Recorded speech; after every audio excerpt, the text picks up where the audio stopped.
The Adventure of the Christmas Pudding by Agatha Christie. I regret exceedingly, said Monsieur Hercule Poirot. He was interrupted, and not rudely interrupted. The interruption was suave, dexterous, persuasive, rather than contradictory. Oh, please don't refuse offhand, Monsieur Poirot. There are grave issues of state. Your cooperation will be appreciated in the highest quarters. You are too kind. Hercule Poirot waved a hand.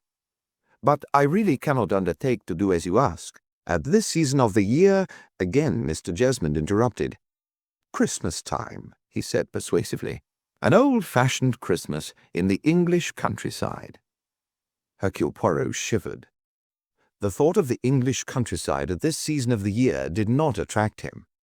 A good old-fashioned Christmas, Mr. Jesmond stressed it. I am not an Englishman, said Hercule Poirot. In my country, Christmas, it is for the children. The New Year, that is what we celebrate.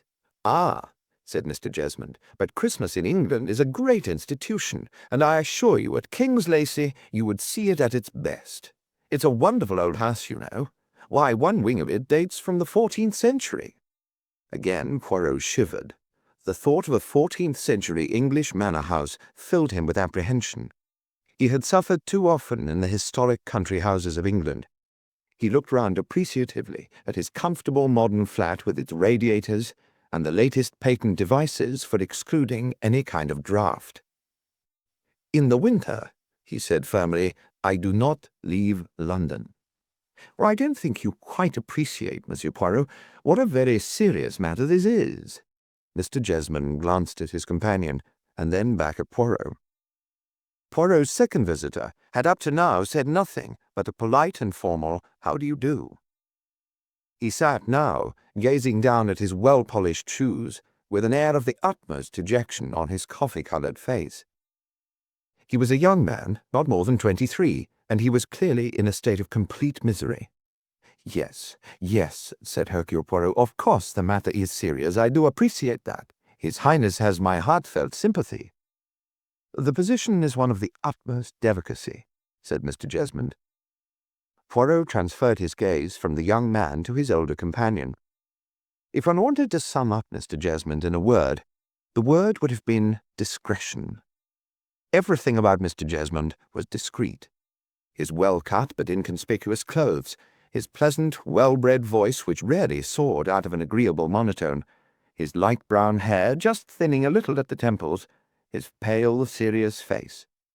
It seemed to Hercule Poirot that he had known not one Mr. Jesmond, but a dozen Mr. Jesmonds in his time, all using sooner or later the same phrase, a position of the utmost delicacy. The police, said Hercule Poirot, can be very discreet, you know. Mr. Jesmond shook his head firmly. Oh, not the police, he said. To recover what we want to recover will almost inevitably invoke taking proceedings in the law courts, and we know so little. We suspect, but we do not know. You have my sympathy, said Hercule Poirot again. If he imagined that his sympathy was going to mean anything to his two visitors, he was wrong. They did not want sympathy, they wanted practical help. Mr. Jesmond began once more to talk about the delights of an English Christmas. It's dying out, you know, he said, the real old-fashioned type of Christmas. People spend it at hotels nowadays. But an English Christmas with all the family gathered round, the children and their stockings, the Christmas tree, the turkey and plum pudding, the crackers, the snowman outside the window. In the interest of exactitude, Hercule Poirot intervened. To make a snowman, one has to have the snow, he remarked severely. One cannot have snow to order, even for an English Christmas. Well, I was talking to a friend of mine at the meteorological office only today, said Mr. Jesmond, and he tells me that it is highly probable that there will be snow this Christmas. It was the wrong thing to have said. Hercule Poirot shuddered more forcefully than ever. Snow in the country, he said. That would be still more abominable. A large, cold, stone manor house. Not at all, said Mr. Jesmond. Things have changed very much in the last 10 years or so. Oil-fired central heating. They have oil-fired central heating at King's Lacey? Asked Poirot. For the first time he seemed to waver. Mr. Jesmond seized his opportunity. "Yes, indeed," he said. "And a splendid hot water system, radiators in every bedroom, I assure you, my dear Monsieur Poirot. King's Lacey is comfort itself in the winter-time. You might even find the house too warm. That is most unlikely," said Hercule Poirot. With practised dexterity, Mr. Jesmond shifted his ground a little. "Well, you can appreciate the terrible dilemma we are in," he said in a confidential manner. Hercule Poirot nodded. The problem was indeed not a happy one. A young potentate-to-be, the only son of the ruler of a rich and important native state, had arrived in London a few weeks ago. His country had been passing through a period of restlessness and discontent. Though loyal to the father, whose way of life had remained persistently Eastern, popular opinion was somewhat dubious of the younger generation. His follies had been Western ones, and as such looked upon with disapproval. Recently, however, his betrothal had been announced. He was to marry a cousin of the same blood, a young woman who, though educated at Cambridge, was careful to display no Western influence in her own country. The wedding day was announced, and the young prince had made a journey to England, bringing with him some of the famous jewels of his house to be reset in appropriate modern settings by Cartier. These had included a very famous ruby, which had been removed from its cumbersome old-fashioned necklace and had been given a new look by the famous jewelers. So far so good. But after this came the snag. It was not to be supposed that a young man possessed of much wealth and convivial tastes should not commit a few follies of the pleasanter type. As to that, there would have been no censure. Young princes were supposed to amuse themselves in this fashion. For the prince to take the girl-friend of the moment for a walk down Bond Street and bestow upon her an emerald bracelet or a diamond clip as a reward for the pleasure she had afforded him would have been regarded as quite natural and suitable, corresponding, in fact, to the Cadillac cars which his father invariably presented to his favorite dancing girl of the moment. But the prince had been far more indiscreet than that. Flattered by the lady's interest, he had displayed to her the famous ruby in its new setting, and had finally been so unwise as to accede to her request to be allowed to wear it, just for one evening.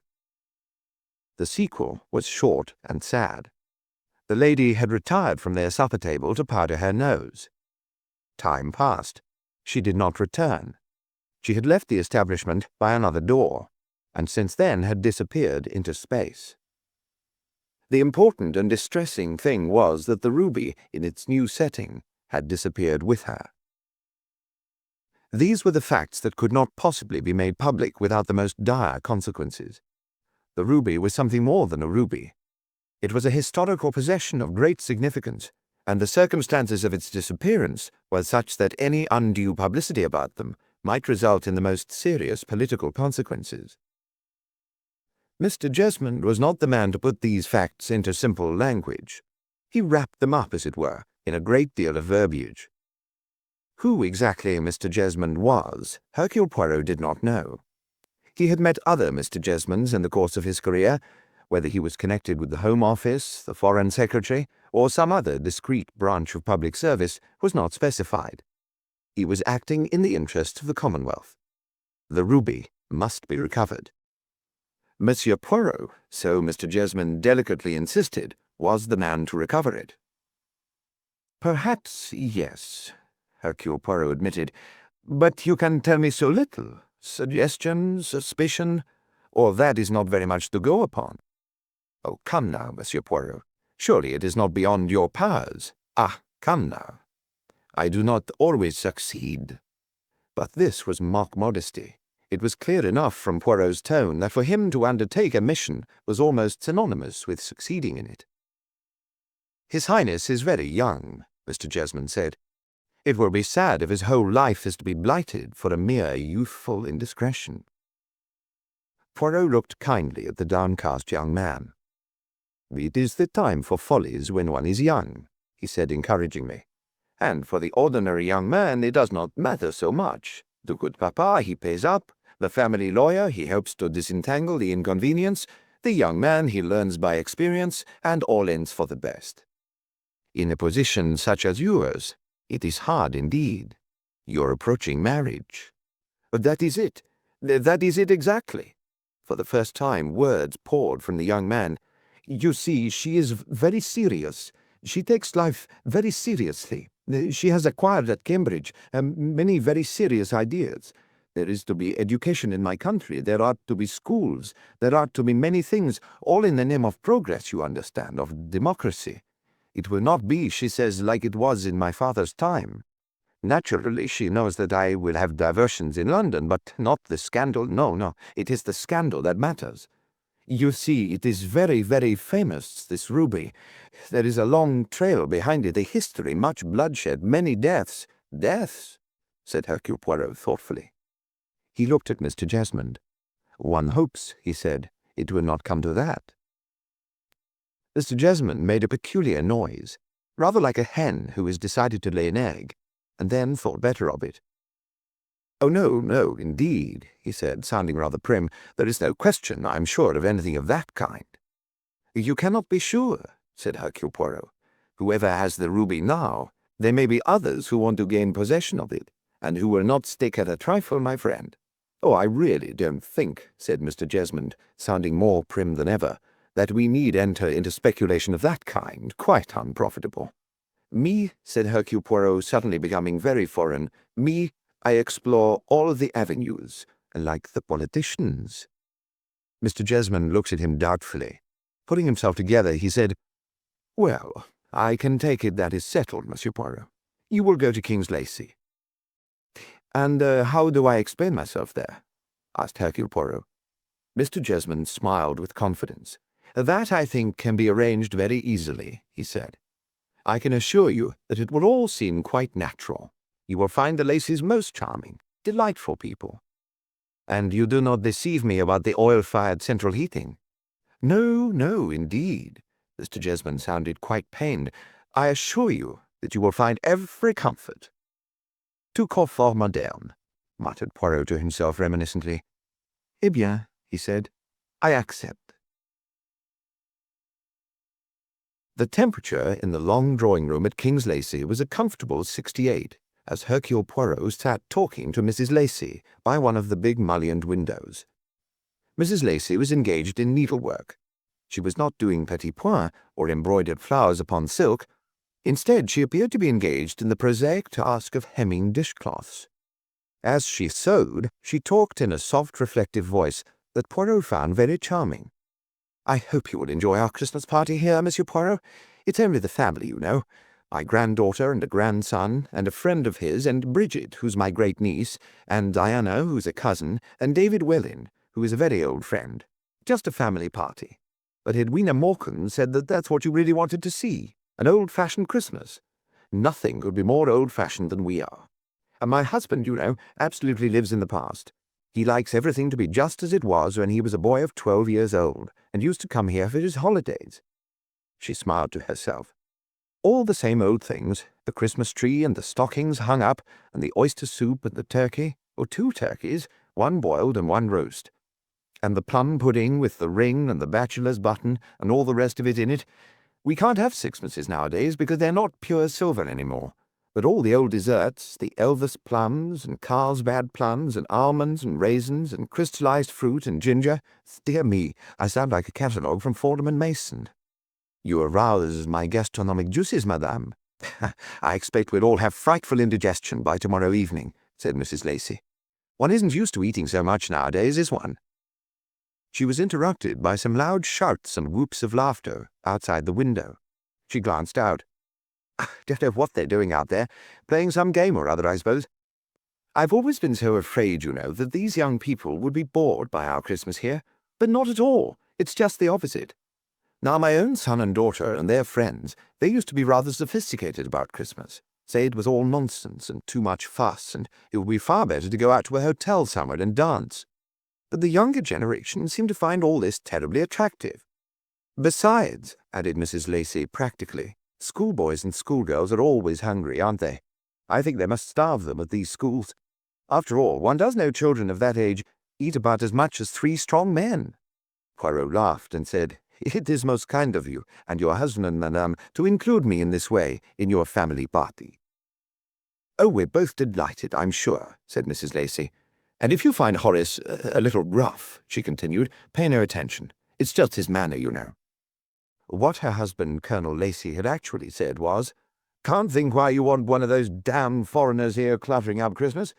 Why can't we have him some other time? Can't stick foreigners.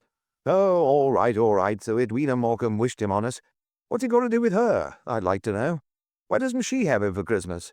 Because you know very well," Mrs. Lacey had said, "that Edwina always goes to Claridge's." Her husband had looked at her piercingly and said, "Not up to something, are you, Em?" "Up to something?" said Em, opening very blue eyes. "Well, of course not. Why should I be?" Old Colonel Lacey laughed a deep, rumbling laugh. "I wouldn't put it past you, Em," he said. "When you look your most innocent is when you are up to something." Revolving these things in her mind, Mrs. Lacey went on, "Edwina said she thought perhaps you might help us. I'm sure I don't know quite how, but she said that friends of yours had once found you very helpful in a case something like ours. Well, perhaps you don't know what I'm talking about." Poirot looked at her encouragingly. Mrs. Lacey was close on 70, as upright as a ramrod, with snow-white hair, pink cheeks, blue eyes, a ridiculous nose, and a determined chin. "If there is anything I can do, I shall be only too happy to do it," said Poirot. "It is, I understand, a rather unfortunate matter of a young girl's infatuation?" Mrs. Lacey nodded. "Yes, it seems extraordinary that I should, want to talk to you about it. After all, you are a perfect stranger." "And a foreigner," said Poirot in an understanding manner. "Yes," said Mrs. Lacey. "But perhaps that makes it easier, in a way. Anyhow, Edwina seemed to think you might perhaps know something. How shall I put it? Something useful about this young Desmond Lee Wortley." Poirot paused a moment to admire the ingenuity of Mr. Jesmond, and the ease with which he had made use of Lady Morecambe to further his own purposes. "He has not, I understand, a very good reputation, this young man," he began delicately. "Oh, no, indeed he hasn't. A very bad reputation. But that's no help as far as Sarah is concerned. It's never any good, is it, telling young girls that men have a bad reputation? It just spurs them on." "You are so very right," said Poirot. "In my young day," went on Mrs. Lacey, "oh dear, that's a very long time ago, we used to be warned, you know, against certain young men, and of course it did heighten one's interest in them. And if one could possibly manage to dance with them, or to be alone with them in a dark conservatory," she laughed. "That's why I wouldn't let Horace do any of the things he wanted to do." "Tell me," said Poirot, "exactly what is it that troubles you?" "Our son was killed in the war," said Mrs. Lacey. "My daughter-in-law died when Sarah was born, so that she has always been with us, and we brought her up. Perhaps we've brought her up unwisely, I don't know, but we thought we ought always to leave her as free as possible." "That is desirable, I think," said Poirot. "One cannot go against the spirit of the times." "No," said Mrs. Lacey. "That's just what I felt about it, and of course girls nowadays do these sorts of things." Poirot looked at her inquiringly. "I think the way one expresses it," said Mrs. Lacey, "is that Sarah has got in with what they call the coffee-bar set. She won't go to dances, or come out properly, or be a deb, or anything of that kind. Instead, she has two rather unpleasant rooms in Chelsea, down by the river, and wears these funny clothes that they like to wear, and black stockings, or bright green ones, very thick stockings, so prickly, I always think, and she goes about without washing or combing her hair." "Ça c'est tout à fait naturel," said Poirot. "It is the fashion of the moment. They grow out of it." "Oh, yes, I know," said Mrs. Lacey. "I wouldn't worry about that sort of thing. But you see, she's taken up with this Desmond Lee Wortley, and he really has a very unsavoury reputation. He lives more or less on well-to-do girls. They seem to go quite mad about him. He very nearly married the Hope girl, but her people got her made a ward of court or something, and of course that's what Horace wants to do. He says he must do it for her protection, but I don't think it's a really good idea, Mr. Poirot. I mean, they'll just run away together and go to Scotland or Ireland or the Argentine or somewhere, and either get married or else live together without getting married. And although it may be contempt of court and all that, well, it isn't really an answer, is it, in the end? Especially if a baby's coming. One has to give in then and let them get married. And then, nearly always, it seems to me, after a year or two, there's a divorce, And then the girl comes home, and usually after a year or two she marries someone so nice he's almost dull, and settles down. But it's particularly sad, it seems to me, if there is a child. Because it's not the same thing being brought up by a stepfather, however nice. No, I think it's much better if we did as we did in my young days. I mean, the first young man one fell in love with was always someone undesirable. I remember I had a horrible passion for a young man called— Now, what was his name? How strange it is. I can't remember his Christian name at all. Tibbet. That was his surname. Young Tibbet.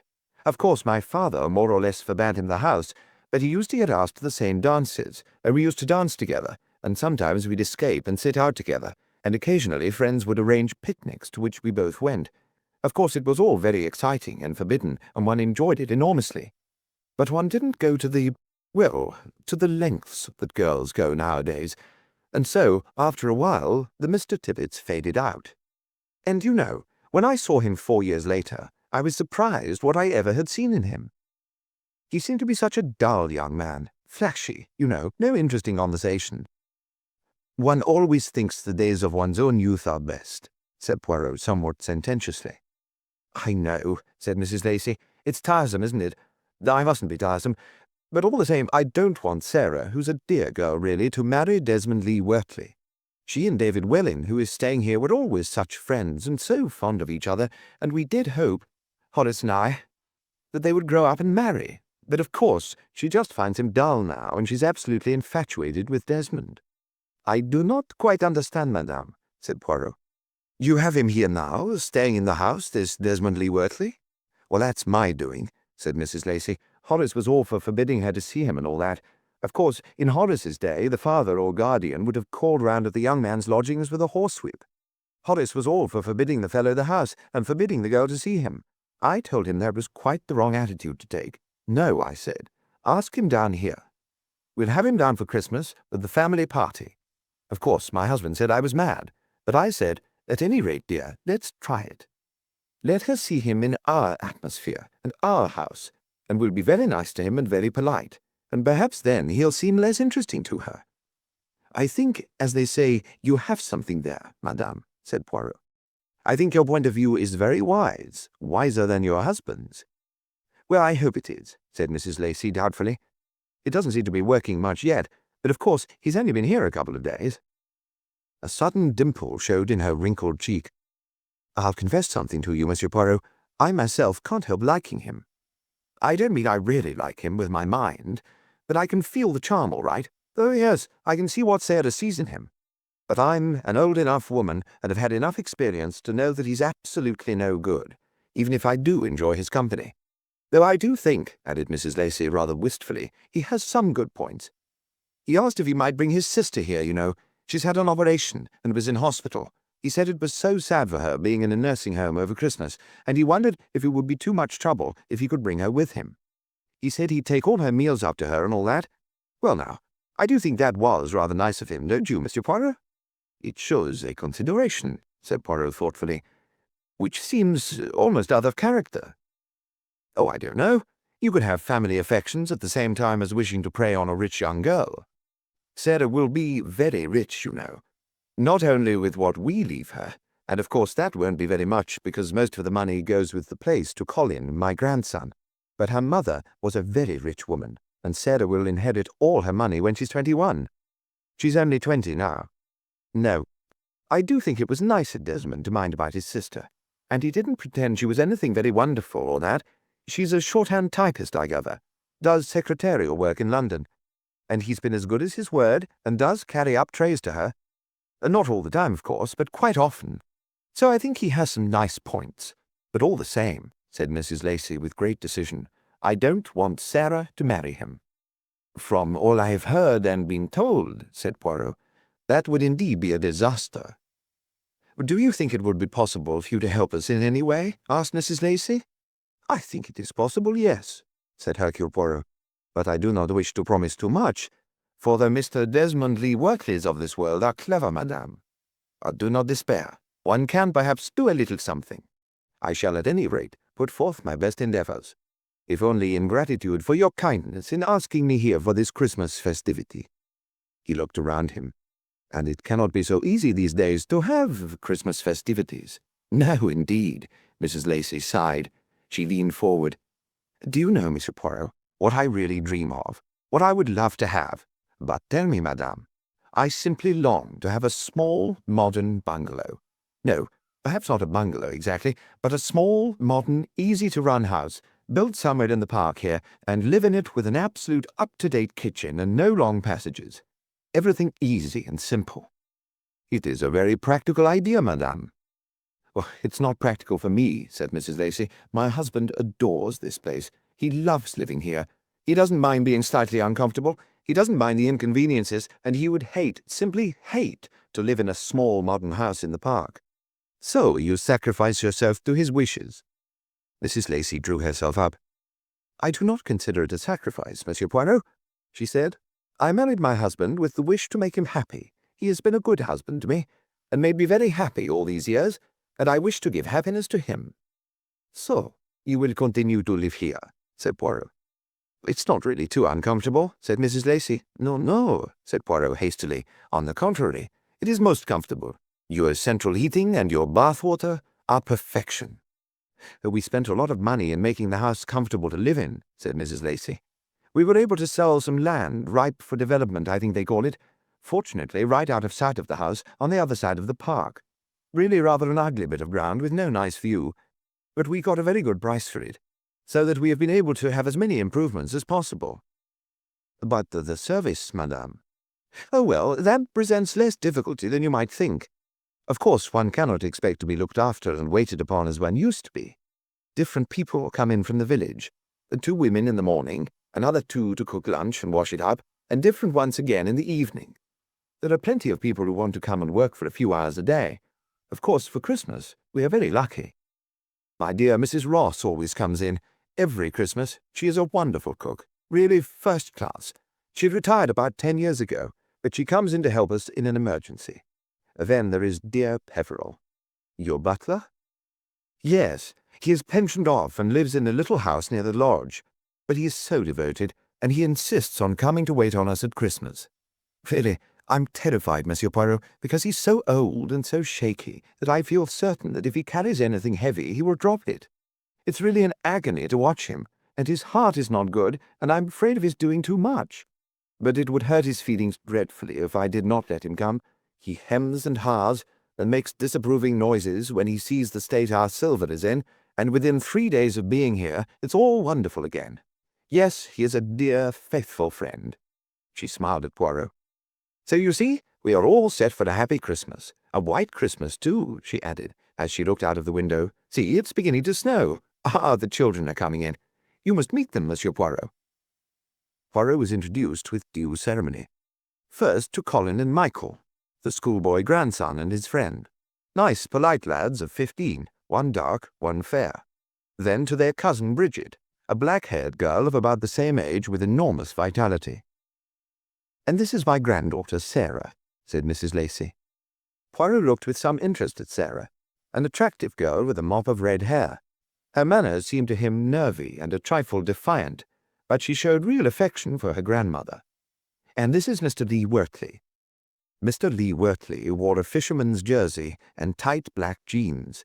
His hair was rather long, and it seemed doubtful whether he had shaved that morning. In contrast to him was a young man introduced as David Welling, who was solid and quiet, with a pleasant smile, and rather obviously addicted to soap and water. There was one other member of the party, a handsome, rather intense-looking girl, who was introduced as Diana Middleton. Tea was brought in. A hearty meal of scones, crumpets, sandwiches, and 3 kinds of cake. The younger members of the party appreciated the tea. Colonel Lacey came in last, remarking in a non-committal voice, "Well, tea?" "Oh, yes, tea." He received his cup of tea from his wife's hands, helped himself to 2 scones, cast a look of aversion at Desmond Lee Wortley, and sat down as far away from him as he could. He was a big man with bushy eyebrows and a red, weather-beaten face. He might have been taken for a farmer rather than the lord of the manor. "Started to snow," he said. "It's going to be a white Christmas, all right." After tea, the party dispersed. "I expect they'll go and play with their tape recorders now," said Mrs. Lacey to Poirot. She looked indulgently after her grandson as he left the room. Her tone was that of one who says, "The children are going to play with their toy soldiers." "They're frightfully technical, of course," she said, "and very grand about it all." The boys and Bridget, however, decided to go along to the lake and see if the ice on it was likely to make skating possible. "I thought we could have skated on it this morning," said Colin, "but old Hodgkins said no. He's always so terribly careful." "Come for a walk, David," said Diana Middleton softly. David hesitated for half a moment, his eyes on Sarah's red head. She was standing by Desmond Lee Wortley, her hand on his arm, looking up into his face. "All right," said David Welland. "Yes, let's." Diana slipped a quick hand through his arm, and they turned towards the door into the garden. Sarah said, "Shall we go too, Desmond? It's fearfully stuffy in the house." "Who wants to walk?" said Desmond. "I'll get my car out. We'll go along to the Speckled Boar and have a drink." Sarah hesitated for a moment before saying, "Oh, let's go to Market Ledbury, to the White Hart. It's much more fun." Though for all the world she would not have put it into words, Sarah had an instinctive revulsion from going down to the local pub with Desmond. It was somehow not in the tradition of King's Lacey. The women of King's Lacey had never frequented the bar of the Speckled Boar. She had an obscure feeling that to go there would be to let old Colonel Lacey and his wife down. And why not? Desmond Lee Wortley would have said. For a moment of exasperation, Sarah felt that he ought to know why not. One didn't upset such old darlings as grandfather and dear old Em unless it was necessary. They'd been very sweet, really, letting her lead her own life, not understanding in the least why she wanted to live in Chelsea in the way she did, but accepting it. That was due to Em, of course. Grandfather would have kicked up no end of a row. Sarah had no illusions about her grandfather's attitude. It was not his doing that Desmond had been asked to stay at King's Lacey. That was Em, and Em was a darling, and always had been. When Desmond had gone to fetch his car, Sarah popped her head into the drawing-room again. "We're going over to Market Ledbury," she said. "We thought we'd have a drink there at the White Hart." There was a slight amount of defiance in her voice, but Mrs. Lacey did not seem to notice it. "Well, dear," she said, "I'm sure that'll be very nice. David and Diana have gone for a walk, I see. I'm so glad. I really think it was a brainwave on my part to ask Diana here. So sad, being left a widow so young. Only 22. I do hope she marries again soon." Sarah looked at her sharply. "What are you up to, Em?" "It's my little plan," said Mrs. Lacey gleefully. "I think she's just right for David. Of course, I know he was terribly in love with you, Sarah dear, but you'd no use for him, and I realize that he isn't your type. But I don't want him to go on being unhappy, and I think Diana will really suit him." "What a matchmaker you are, Em," said Sarah. "I know," said Mrs. Lacey. "Old women always are. Diana's quite keen on him already, I think. Don't you think she'd be just right for him?" "I shouldn't say so," said Sarah. "I think Diana's far too, well, too intense, too serious. I think David would find it terribly boring being married to her." "Well, we'll see," said Mrs. Lacey. "Anyway, you don't want him, do you, dear?" "No, indeed," said Sarah very quickly. She added in a sudden rush, "You do like Desmond, don't you, Em?" "I'm sure he's very nice indeed," said Mrs. Lacey. "Grandfather doesn't like him," said Sarah. "Well, you could hardly expect him to, could you?" said Mrs. Lacey reasonably. "But I dare say he'll come round when he gets used to the idea. You mustn't rush him, Sarah dear. Old people are very slow to change their minds, and your grandfather is rather obstinate." "I don't care what grandfather thinks or says," said Sarah. "I shall get married to Desmond whenever I like." "I know, dear, I know, but do try to be realistic about it. Your grandfather could cause a lot of trouble, you know. You're not of age yet. In another year you can do as you please.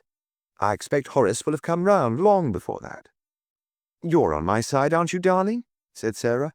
She flung her arms round her grandmother's neck and gave her an affectionate kiss. "I want you to be happy," said Mrs. Lacey. "Ah, there's your young man bringing his car round. You know, I like those very tight trousers these young men wear nowadays. They look so smart. Only, of course, it does accentuate knock-knees." Yes, Sarah thought. Desmond had got knock-knees. She'd never noticed it before. "Go on, dear, enjoy yourself," said Mrs. Lacey. She watched her go out to the car, and then remembering her foreign guest, she went along to the library. Looking in, however, she saw that Hercule Poirot was taking a pleasant little nap, and smiling to herself, she went across the hall and out into the kitchen to have a conference with Mrs. Ross. "Come on, beautiful," said Desmond. "Your family cutting up rough because you're coming out to a pub? Years behind the times here, aren't they?" "Well, of course they're not making a fuss," said Sarah sharply as she got into the car. "What's the idea of having that foreign fellow down? He's a detective, isn't he? What needs detecting here?" "Oh, he's not here professionally," said Sarah. "Edwina Morecambe, my grandmother, asked us to have him. I think he's retired from professional work long ago." "Sounds like a broken-down old cab horse," said Desmond. "He wanted to see an old-fashioned English Christmas, I believe," said Sarah vaguely. Desmond laughed scornfully. "Such a lot of tripe, that sort of thing," he said. "How you can stand it, I don't know." Sarah's red hair was tossed back and her aggressive chin shot up. "I enjoy it," she said defiantly. "You can't, baby. Let's cut the whole thing tomorrow. Go over to Scarborough or somewhere." "I couldn't possibly do that." "Why not?" "Well, it would hurt their feelings." "Ugh, bilge. You know you don't enjoy this childish, sentimental bosh." "Well, not really, perhaps, but—" Sarah broke off. She realized with a feeling of guilt that she was looking forward a good deal to the Christmas celebration. She enjoyed the whole thing, but she was ashamed to admit that to Desmond. It was not the thing to enjoy Christmas and family life. Just for a moment, she wished that Desmond had not come down here at Christmas time. In fact, she almost wished that Desmond had not come down here at all. It was much more fun seeing Desmond in London than here at home. In the meantime, the boys and Bridget were walking back from the lake, still discussing earnestly the problems of skating. Flecks of snow had been falling, and looking up at the sky, it could be prophesied that before long there was going to be a heavy snowfall. "It's going to snow all night," said Colin. "Bet you by Christmas morning we have a couple of feet of snow." The prospect was a pleasurable one. "Let's make a snowman," said Michael. "Good Lord," said Colin. "I haven't made a snowman since I was about 4 years old." "I don't believe it's a bit easy to do," said Bridget. "I mean, you have to know how." "We might make an effigy of Monsieur Poirot," said Colin. "Give it a big black moustache. There's one in the dressing-up box." "I don't see, you know," said Michael thoughtfully, "how Monsieur Poirot could ever have been a detective. I don't see how he'd ever be able to disguise himself." "I know," said Bridget, "and one can't imagine him running about with a microscope and looking for clues or measuring footprints." "I've got an idea," said Colin. "Let's put on a show for him." "What do you mean, a show?" asked Bridget. "Well, arrange a murder for him." "What a gorgeous idea," said Bridget. "Do you mean a body in the snow, that sort of thing?" "Yes. It would make him feel at home, wouldn't it?" Bridget giggled. "I don't know that I'd go as far as that." "If it snows," said Colin, "we'll have a perfect setting, a body and footprints. We'll have to think that out rather carefully, and pinch one of Grandfather's daggers and make some blood." They came to a halt, and, oblivious to the rapidly falling snow, entered into an excited discussion. "There's a paint box in the old schoolroom. We could mix up some blood. The Crimson Lake, I should think." "Crimson Lake's a bit too pink, I think," said Bridget. "It ought to be a bit browner." "Who's going to be the body?" asked Michael. "I'll be the body," said Bridget quickly.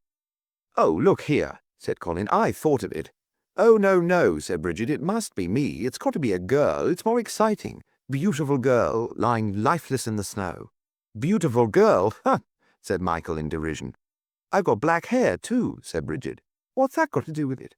"Well, it'll show up so well on the snow, and I shall wear my red pyjamas." "If you wear red pyjamas, they won't show the bloodstains," said Michael, in a practical manner. "But they look so effective against the snow," said Bridget. "And they've got white facings, you know, so the blood could be on that. Oh, won't it be gorgeous? Do you think he will really be taken in?" "He will if we do it well enough," said Michael. "We'll have just your footprints in the snow, and one other person's going to the body and coming away from it. A man's, of course. He won't want to disturb them, so he won't know that you're not really dead." "You don't think—" Michael stopped, struck by a sudden idea. The others looked at him. "You don't think he'll be annoyed about it?" "Oh, "I shouldn't think so," said Bridget with facile optimism. "I'm sure he'll understand that we've just done it to entertain him. The sort of Christmas treat." "I don't think we ought to do it on Christmas Day," said Colin reflectively. "I don't think Grandfather would like that very much." "Boxing Day, then," said Bridget. "Boxing Day would be just right," said Michael. "And it'll give us more time, too," pursued Bridget. "After all, there are a lot of things to arrange. Let's go and have a look at all the props." They hurried into the house. The evening was a busy one. Holly and mistletoe had been brought in large quantities, and a Christmas tree had been set up at one end of the dining room. Everyone helped to decorate it, to put up the branches of holly behind pictures, and to hang mistletoe in a convenient position in the hall. "I had no idea anything so archaic still went on," murmured Desmond to Sarah with a sneer. "We've always done it," said Sarah defensively. "What a reason!" "Oh, don't be tiresome, Desmond. I think it's fun." "Sarah, my sweet, you can't." "Well, not really, perhaps, but I do in a way." "Who's going to brave the snow and go to midnight mass?" asked Mrs. Lacey at 20 minutes to 12. "Not me," said Desmond. "Come on, Sarah." With a hand on her arm, he guided her into the library and went over to the record case. "There are limits, darling," said Desmond. "Midnight mass." "Yes," said Sarah. "Oh, yes." With a good deal of laughter, donning of coats, and stamping of feet, most of the others got off. The two boys, Bridget, David, and Diana, set out for the 10 minutes' walk to the church through the falling snow. Their laughter died away in the distance. "Midnight mass," said Colonel Lacey, snorting. "Never went to midnight mass in my young days. Mass, indeed. Popish, that is. Oh, I beg your pardon, Monsieur Poirot." Poirot waved a hand. "It is quite all right. Do not mind me." "Matins is good enough for anybody, I should say," said the Colonel. "Proper Sunday morning service. Hark the head old angels sing, all the good old Christmas hymns, and then back to Christmas dinner. That's right, isn't it, Em?" "Yes, dear," said Mrs. Lacey. "That's what we do. But the young ones enjoy the midnight service, and it's nice, really, that they want to go." "Sarah and that fellow don't want to go." "Well, there, dear, I think you're wrong," said Mrs. Lacey. "Sarah, you know, did want to go, but she didn't like to say so." "Beats me why she cares what that fellow's opinion is." "Well, she's very young, really," said Mrs. Lacey placidly. "Are you going to bed, Monsieur Poirot? Good night. I hope you'll sleep well." "And you, madame, are you not going to bed yet?" "Oh, not just yet," said Mrs. Lacey. "I've got the stockings to fill, you see." "Oh, I know they're all practically grown up, but they do like their stockings. One puts jokes in them, silly little things, but it all makes for a lot of fun." "You work very hard to make this a happy house at Christmas time," said Poirot. "I honor you." He raised her hand to his lips in a courtly fashion. Grunted Colonel Lacey as Poirot departed. "Flowery sort of fellow. Still, he appreciates you." Mrs. Lacey dimpled up at him. "Have you noticed, Horace, that I'm standing under the mistletoe?" she asked, with the demureness of a girl of 19. Hercule Poirot entered his bedroom. It was a large room, well provided with radiators. As he went over towards the big four-poster bed, he noticed an envelope lying on his pillow. He opened it and drew out a piece of paper. On it was a shakily printed message in capital letters. "Don't eat none of the plum pudding. One as wishes you well." Hercule Poirot stared at it. His eyebrows rose. "Cryptic," he murmured, "and most unexpected." Christmas dinner took place at 2 p.m. and was a feast indeed. Enormous logs crackled merrily in the wide fireplace, and above their crackling rose the babel of many tongues talking together. Oyster soup had been consumed. 2 enormous turkeys had come and gone, mere carcasses of their former selves. Now the supreme moment. The Christmas pudding was brought in state. Old Peveril, his hands and knees shaking with the weakness of 80 years, permitted no one but himself to bear it in. Mrs. Lacey sat, her hands pressed together in nervous apprehension. One Christmas she felt sure Peveril would fall down dead. having either to take the risk of letting him fall down dead or of hurting his feelings to such an extent that he would probably prefer to be dead than alive, she had so far chosen the former alternative. On a silver dish the Christmas pudding reposed in its glory. A large football of a pudding, a piece of holly stuck in it like a triumphant flag, and glorious flames of blue and red rising around it. There was a cheer and cries of "Ooh, ah!" One thing Mrs. Lacey had done prevailed upon Peveril to place the pudding in front of her, so that she could help it rather than hand it in turn round the table. She breathed a sigh of relief as it was deposited safely in front of her. Rapidly the plates were passed round, flames still licking the portions. "Wish, Monsieur Poirot," cried Bridget. "Wish before the flame goes. Quick, grand darling, quick!" Mrs. Lacey leant back with a sigh of satisfaction. Operation Pudding had been a success. In front of everyone was a helping with flames still licking it. There was a momentary silence all round the table, as everyone wished hard. There was nobody to notice the rather curious expression on the face of Monsieur Poirot, as he surveyed the portion of pudding on his plate. "Don't eat none of the plum pudding." What on earth did that sinister warning mean? There could be nothing different about his portion of plum pudding from that of everyone else. Sighing, as he admitted himself baffled, and Hercule Poirot never liked to admit himself baffled, he picked up his spoon and fork. "Hard sauce, Monsieur Poirot?" Poirot helped himself appreciatively to hard sauce. "Swiped my best brandy again, A.M.?" said the Colonel good-humouredly from the other end of the table. Mrs. Lacey twinkled at him. "Mrs. Ross insists on having the best brandy, dear," she said. "She says it makes all the difference." "Well, well," said Colonel Lacey. "Christmas comes but once a year, and Mrs. Ross is a great woman and a great cook." "She is indeed," said Colin. "Smashing plum pudding, miss. He filled an appreciative mouth. Gently, almost gingerly, Hercule Poirot attacked his portion of pudding. He ate a mouthful. It was delicious. He ate another. Something tinkled faintly on his plate. He investigated with a fork. Bridget, on his left, came to his aid. "You've got something, Monsieur Poirot," she said. "I wonder what it is." Poirot detached a little silver object from the surrounding raisins that clung to it. "Ooh," said Bridget, "it's the bachelor's button. Monsieur Poirot's got the bachelor's button." Hercule Poirot dipped the small silver button into the finger-glass of water that stood by his plate and washed it clear of pudding crumbs. "It is very pretty," he observed. "That means you're going to be a bachelor, Monsieur Poirot," explained Colin helpfully. "That is to be expected," said Poirot gravely.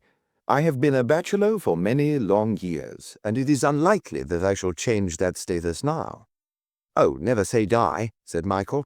"I saw in the paper that someone of 95 married a girl of 22 the other day." "You encourage me," said Hercule Poirot.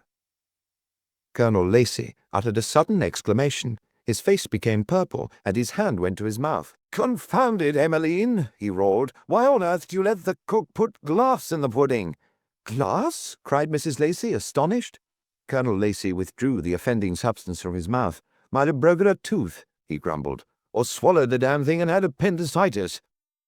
He dropped the piece of glass into the finger bowl, rinsed it, and held it up. "God bless my soul!" he ejaculated. "It's a red stone out of one of the cracker brooches." He held it aloft. "You permit?" Very deftly, Monsieur Poirot stretched across his neighbour, took it from Colonel Lacey's fingers, and examined it attentively. As the squire had said, it was an enormous red stone, the colour of a ruby. The light gleamed from its facets as he turned it about. Somewhere around the table, a chair was pushed back sharply, and then drawn in again. "Phew!" cried Michael. "How wizard it would be if it was real!" "Perhaps it is real," said Bridget hopefully. "Oh, don't be an ass, Bridget. Why, a ruby of that size would be worth thousands and thousands and thousands of pounds, wouldn't it, Monsieur Poirot?" "It would indeed," said Poirot. "But what I can't understand," said Mrs. Lacey, "is how it got into the pudding." "Oh," said Colin, diverted by his last mouthful. "I've got the pig. It isn't fair." Bridget chanted immediately, "Colin's got the pig, Colin's got the pig, Colin is the greedy gusting pig." "I've got the ring," said Diana in a clear, high voice. "Good for you, Diana. You'll be married first of us all." I've got the thimble, wailed Bridget. Bridget's going to be an old maid, chanted the two boys. Yeah, Bridget's going to be an old maid. Who's got the money? Demanded David. There's a real 10-shilling piece gold in this pudding. I know, Mrs. Ross told me so. I think I'm the lucky one, said Desmond Leewortley. Colonel Lacey's two next-door neighbours heard him mutter, Yes, you would be. I've got a ring too, said David. He looked across at Diana. Quite a coincidence, isn't it? The laughter went on. Nobody noticed that Monsieur Poirot carelessly, as though thinking of something else, had dropped the red stone into his pocket.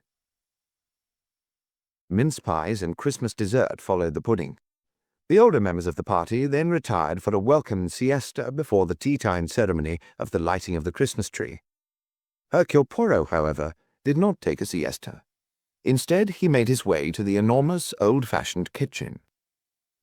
"It is permitted," he asked, looking round and beaming, "that I congratulate the cook on this marvellous meal that I have just eaten." There was a moment's pause, and then Mrs. Ross came forward in a stately manner to meet him. She was a large woman, nobly built, with all the dignity of a stage duchess. Two lean, grey-haired women were beyond in the scullery washing up, and a tow-haired girl was moving to and fro between the scullery and the kitchen. But these were obviously mere myrmidons. Mrs. Ross was the queen of the kitchen quarters. "I'm glad to hear you enjoyed it, sir," she said graciously. "Enjoyed it?" cried Hercule Poirot. With an extravagant foreign gesture, he raised his hands to his lips, kissed it, and wafted the kiss to the ceiling. "But you are a genius, Mrs. Ross, a genius! Never have I tasted such a wonderful meal. The oyster soup," he made an expressive noise with his lips, "and the stuffing, the chestnut stuffing in the turkey, that was quite unique in my experience." "Well, it's funny you should say that, sir," said Mrs. Ross graciously. "It's a very special recipe, that stuffing. It was given me by an Austrian chef that I worked with many years ago. But all the rest," she added, "is just good plain English cooking." "And is there anything better?" demanded Hercule Poirot. "Well, it's nice of you to say so, sir. Of course, you being a foreign gentleman might prefer the continental style. Not but what I can't manage continental dishes too. I'm sure, Mrs. Ross, you could manage anything. But you must know that English cooking, good English cooking, not the cooking one gets in the second-class hotels or the restaurants, is much appreciated by gourmets on the continent. And I believe that I am correct in saying that a special expedition was made to London in the early 1800s, and a report sent back to France of the wonders of the English puddings. We have nothing like that in France, they wrote. It is worth making a journey to London just to taste the varieties and excellencies of the English puddings. And above all puddings, continued Poirot, well launched now on a kind of rhapsody, is the Christmas plum pudding, such as we have eaten today. That was a homemade plum pudding, was it not? Not a bought one. Oh, yes, indeed, sir. Of my own making, my own recipe, such as I've made for many years. When I came here, Mrs. Lacey said that she'd ordered a pudding from a London store to save me the trouble. But no, madam, I said. That may be kind of you, but no bought pudding from a store can equal a homemade Christmas one. Mind you, said Mrs. Ross, warming to her subject like the artist she was, it was made too soon before the day.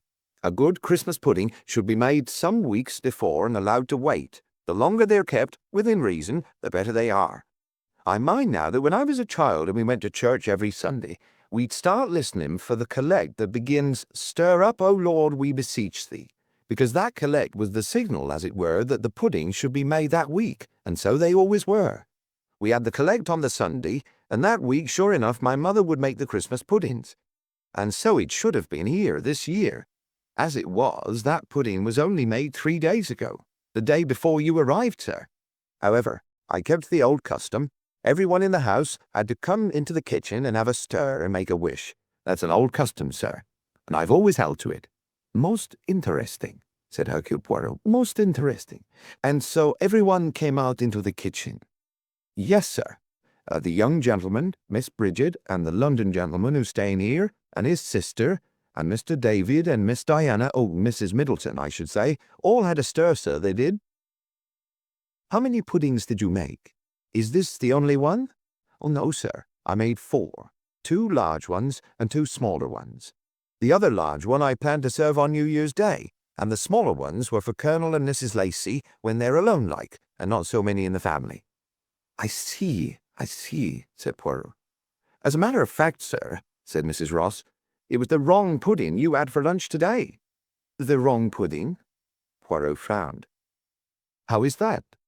"Well, sir, we have a big Christmas mould, a china mould with a pattern of holly and mistletoe on top, and we always have the Christmas Day pudding boiled in that. But there was a most unfortunate accident. This morning, when Annie was getting it down from the shelf in the larder, she slipped and dropped it, and it broke. Well, sir, naturally I couldn't serve that, could I? There might have been splinters in it. So we had to use the other one, the New Year's Day one, which is in a plain bowl. It makes a nice round, but is not so decorative as the Christmas mould. Really, where we'll get another mould like that, I don't know. They don't make things in that size nowadays, all tiddly bits of things. Why, you can't even buy a breakfast dish that'll take a proper 8 to 10 eggs and bacon. Things aren't what they were." "No, indeed," said Poirot. "But today that is not so. This Christmas Day has been like the Christmas days of old. Is that not true?" Mrs. Ross sighed. "Well, I'm glad you say so, sir. But of course, I haven't the help now that I used to have. Not skilled help, that is. The girls nowadays," she lowered her voice slightly, "they mean very well, and they're very willing, but they've not been trained, sir, if you understand what I mean." "Times change, yes," said Hercule Poirot. "I do find it sad sometimes." "This house, sir," said Mrs. Ross, "it's too large, you know, for the mistress and the colonel. The mistress, she knows that. Living in a corner of it as they do, it's not the same thing at all. It only comes alive, as you might say, at Christmas time, when all the family come. It is the first time, I think, that the Mr. Lee Wortley and his sister have been here." "Yes, sir." A note of slight reserve crept into Mrs. Ross's voice. "A very nice gentleman he is, but, well, seems a funny friend for Miss Sarah to have, according to our ideas. But there, London ways are different. It's sad that his sister's so poorly. Had an operation, she had. She seemed all right the first day she was here, but that very day, after we'd been stirring the puddings, she was took bad again, and she's been in bed ever since. Got up too soon after her operation, I expect. Aha! Doctors nowadays, they have you out of hospital before you would hardly stand on your feet. Why, my very own nephew's wife—" And Mrs. Ross went into a long and spirited tale of hospital treatment as accorded to her relations, comparing it unfavourably with the consideration that had been lavished upon them in older times. Poirot duly commiserated with her. "It remains," he said, "to thank you for this exquisite and sumptuous meal. You permit a little acknowledgment of my appreciation?" A crisp £5 note passed from his hand into that of Mrs. Ross, who said perfunctorily, "Oh, you really shouldn't do that, sir." I insist. "Well, it's very kind of you indeed, sir." Mrs. Ross accepted the tribute as no more than her due. "And I wish you, sir, a very happy Christmas and a prosperous New Year." End of disc. Please continue with the next disc. Disc 2. The Adventure of the Christmas Pudding, concluded. The end of Christmas Day was like the end of most Christmas days. The tree was lighted, a splendid Christmas cake came in for tea, was greeted with approval, but was partaken of only moderately. There was cold supper. Both Poirot and his host and hostess went to bed early. "Good night, Monsieur Poirot," said Mrs. Lacey. "I hope you've enjoyed yourself." "It has been a wonderful day, madame. Wonderful." "You are looking very thoughtful," said Mrs. Lacey. "It is the English pudding that I consider." "Oh, you found it a little heavy, perhaps?" asked Mrs. Lacey delicately. No, I do not speak gastronomically. I consider its significance." "Well, it's traditional, of course," said Mrs. Lacey. "Well, good night, Monsieur Poirot, and don't dream too much of Christmas puddings and mince pies." "Yes," murmured Poirot to himself as he undressed. "It is a problem, certainly, that Christmas plum pudding. There is here something that I do not understand at all." He shook his head in a vexed manner. "Well, we shall see." After making certain preparations, Poirot went to bed, but not to sleep. It was some 2 hours later that his patience was rewarded. The door of his bedroom opened very gently. He smiled to himself. It was as he had thought it would be. His mind went back fleetingly to the cup of coffee so politely handed him by Desmond Lee Wortley. A little later, when Desmond's back was turned, he had laid the cup down for a few moments on a table. He had then apparently picked it up again, and Desmond had had the satisfaction, if satisfaction it was, of seeing him drink the coffee to the last drop. But a little smile lifted Poirot's moustache as he reflected that it was not he, but someone else who was sleeping a good, sound sleep tonight. "That pleasant young David," said Poirot to himself. "He is worried, unhappy. It will do him no harm to have a night's really sound sleep. And now, let us see what will happen." He lay quite still, breathing in an even manner, with occasionally a suggestion, but the very faintest suggestion, of a snore.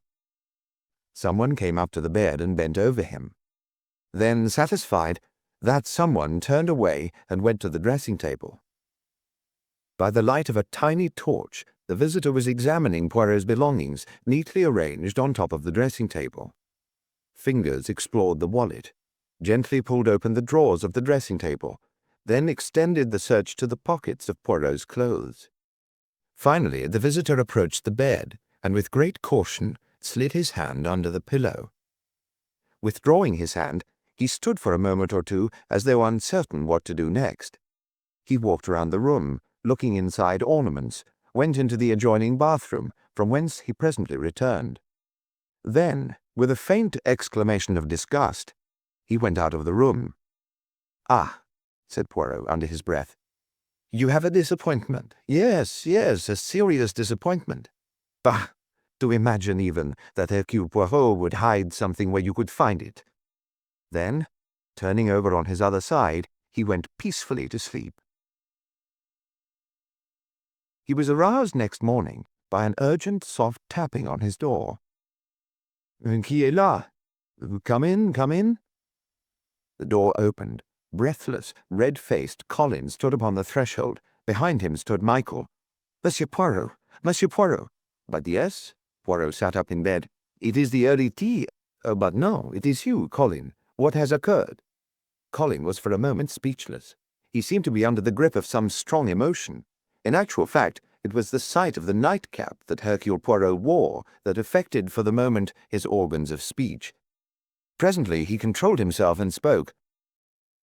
"I think, Monsieur Poirot, could you help us? Something rather awful has happened." "Something has happened? But what?" It's Bridget. She's out there in the snow. I think, well, she doesn't move or speak, and, you'd better come and look yourself.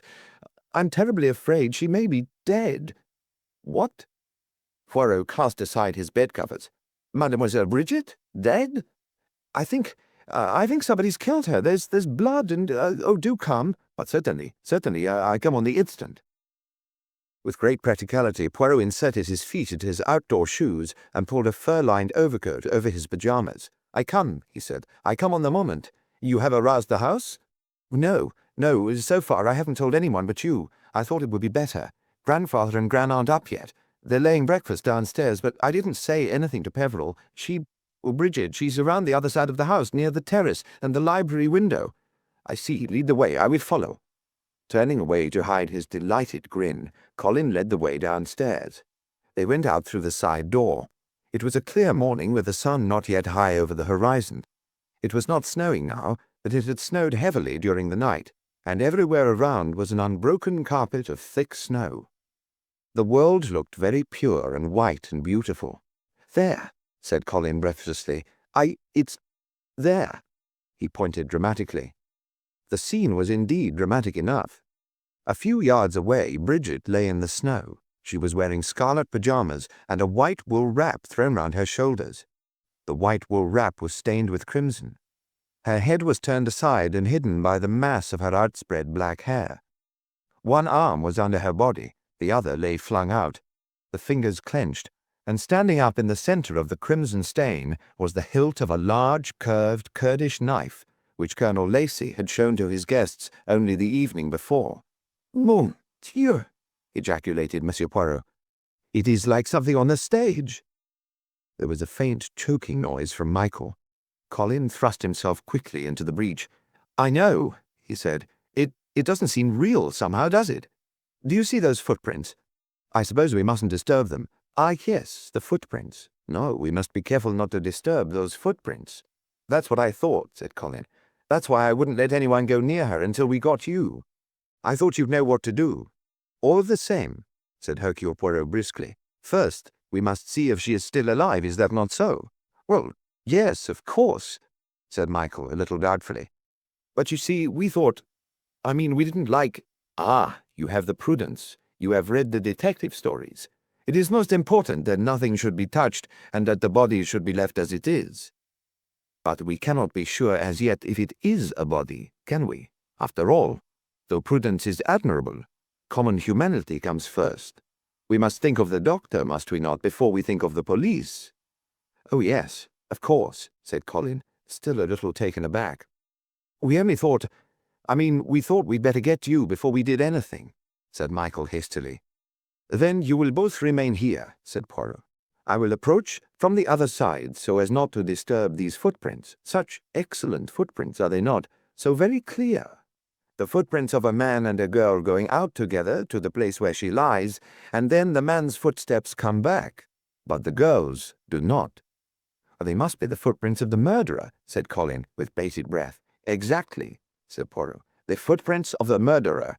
A long, narrow foot, with a rather peculiar type of shoe. Very interesting. Easy, I think, to recognize. Yes, those footprints will be very important." At that moment Desmond Lee Wortley came out of the house with Sarah and joined them. "What on earth are you all doing here?" he demanded in a somewhat theatrical manner. "I saw you from my bedroom window. What's up? Good Lord!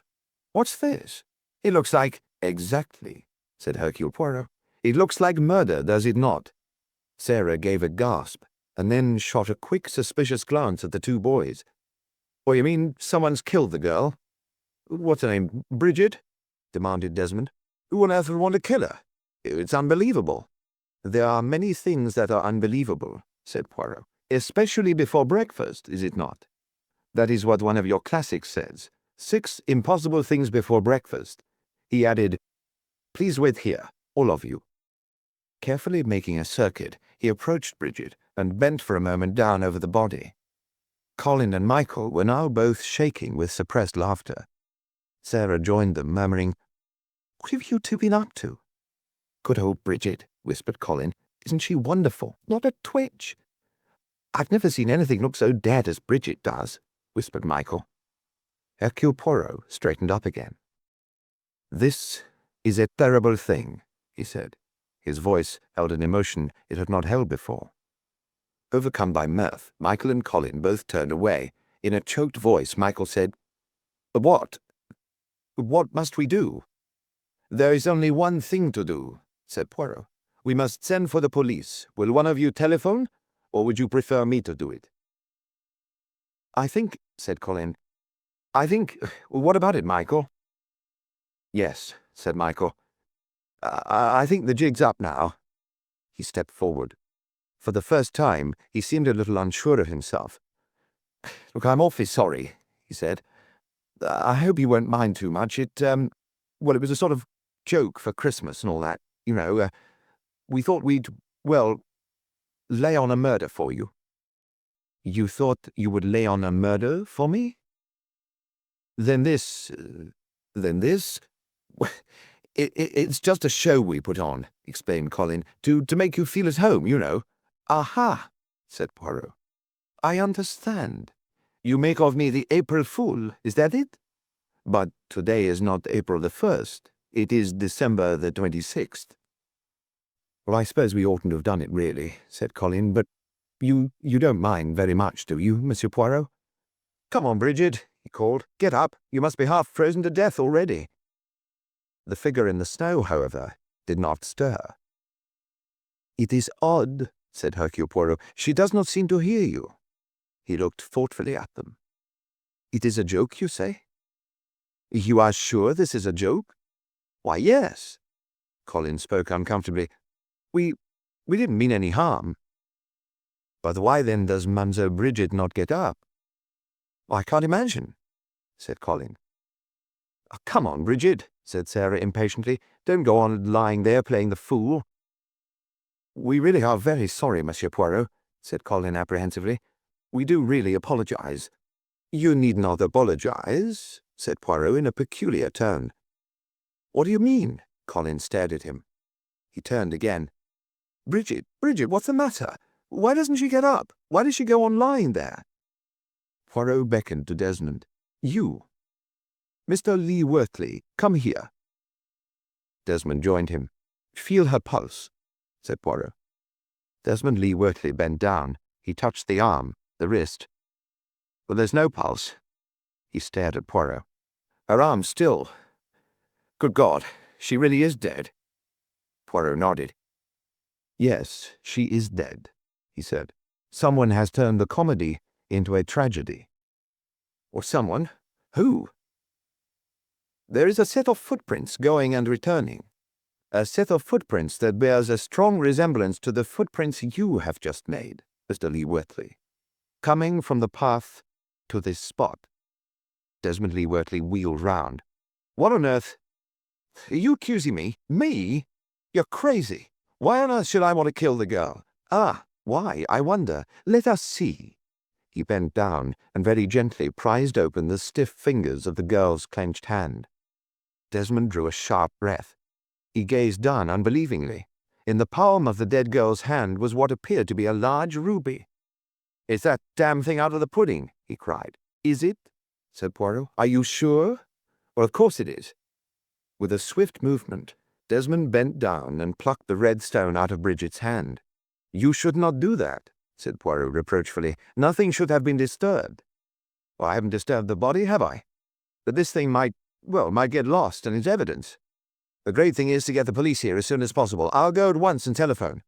He wheeled round and ran sharply towards the house. Sarah came swiftly to Poirot's side. "I don't understand," she whispered. Her face was dead white.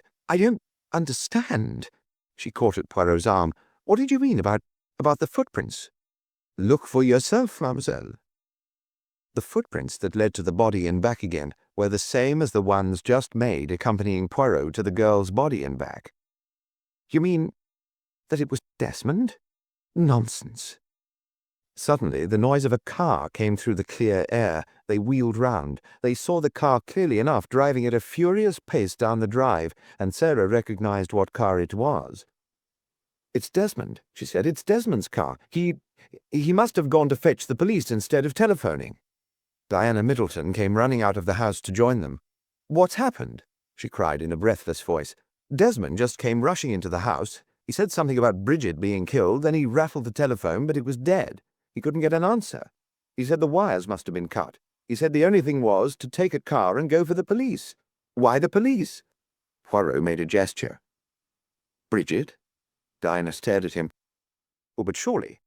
Isn't it a joke of some kind? I heard something last night. I thought they were going to play a joke on you, Monsieur Poirot." "Yes," said Poirot. "That was the idea, to play a joke on me. But now come into the house, all of you. We shall catch our deaths of cold here, and there is nothing to be done until Mr. Lee Wortley returns with the police." "But look here," said Colin. We can't leave Bridget here alone." "You can do her no good by remaining," said Poirot gently. "Come.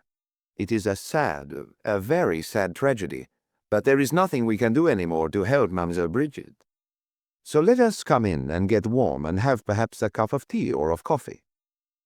They followed him obediently into the house. Peveril was just about to strike the gong. If he thought it extraordinary for most of the household to be outside and for Poirot to make an appearance in pyjamas and an overcoat, he displayed no sign of it.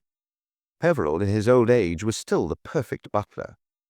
He noticed nothing that he was not asked to notice. They went into the dining room and sat down. When they all had a cup of coffee in front of them and were sipping it, Poirot spoke. "I have to recount to you," he said, "a little history. I cannot tell you all the details, no, but I can give you the main outline. It concerns a young princeling who came to this country. He brought with him a famous jewel, which he was to have reset for the lady he was going to marry. But unfortunately, before that he made friends with a very pretty young lady. This pretty young lady did not care very much for the man, but she did care for his jewel. So much so that one day she disappeared with this historic possession, which had belonged to his house for generations. So, the poor young man, he is in a quandary, you see. Above all, he cannot have a scandal. Impossible to go to the police, therefore he comes to me, to Hercule Poirot. Recover for me, he says, my historic ruby. Eh bien, this young lady, she has a friend, and the friend he has put through several very questionable transactions. He has been concerned with blackmail, and he has been concerned with the sale of jewelry abroad. Always he has been very clever. He is suspected, yes, but nothing can be proved. It comes to my knowledge that this very clever gentleman, he is spending Christmas here in this house. It is important that the pretty young lady, once she has acquired the jewel, should disappear for a while from circulation, so that no pressure can be put upon her, no questions can be asked her. It is arranged, therefore, that she comes here to King's Lacey, ostensibly as the sister of the clever gentleman. Sarah drew a sharp breath. Oh, no. Oh, no, not here. Not with me here. But so it is, said Poirot. And by a little manipulation, I, too, become a guest here for Christmas. This young lady, she is supposed to have just come out of hospital.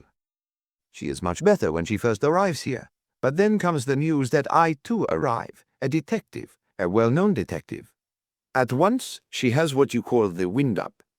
She hides the ruby in the first place she can think of, and then, very quickly, she has a relapse and takes to her bed again. She does not want that I should see her, for doubtless I have a photograph, and I shall recognize her. It is very boring for her, yes, but she has to stay in her room, and her brother, he brings her up the trays. And the ruby? Demanded Michael. I think, said Poirot, that at the moment it is mentioned I arrive, the young lady was in the kitchen with the rest of you, all laughing and talking and stirring the Christmas puddings. The Christmas puddings are put into bowls, and the young lady, she hides the ruby, pressing it down into one of the pudding bowls. Not the one that we are going to have on Christmas Day, oh no. That one she knows is in a special mold. She puts it in the other one, the one that is destined to be eaten on New Year's Day. Before then, she will be ready to leave, and when she leaves, no doubt that Christmas pudding will go with her. But see how fate takes a hand. On the very morning of Christmas Day, there is an accident. The Christmas pudding in its fancy mold is dropped on the stone floor, and the mold is shattered to pieces. So what can be done? The good Mrs. Ross, she takes the other pudding and sends it in. Good Lord, said Colin. Do you mean that on Christmas Day, when Grandfather was eating his pudding, that was a real ruby he'd got in his mouth? Precisely, said Poirot. And you can imagine the emotions of Mr. Desmond Lee Wortley when he saw that. Eh bien, what happens next? The ruby is passed round. I examine it, and I manage unobtrusively to slip it in my pocket, in a careless way as though I was not interested. But one person at least observes what I have done. When I lie in bed, that person searches my room. He searches me. He does not find the ruby.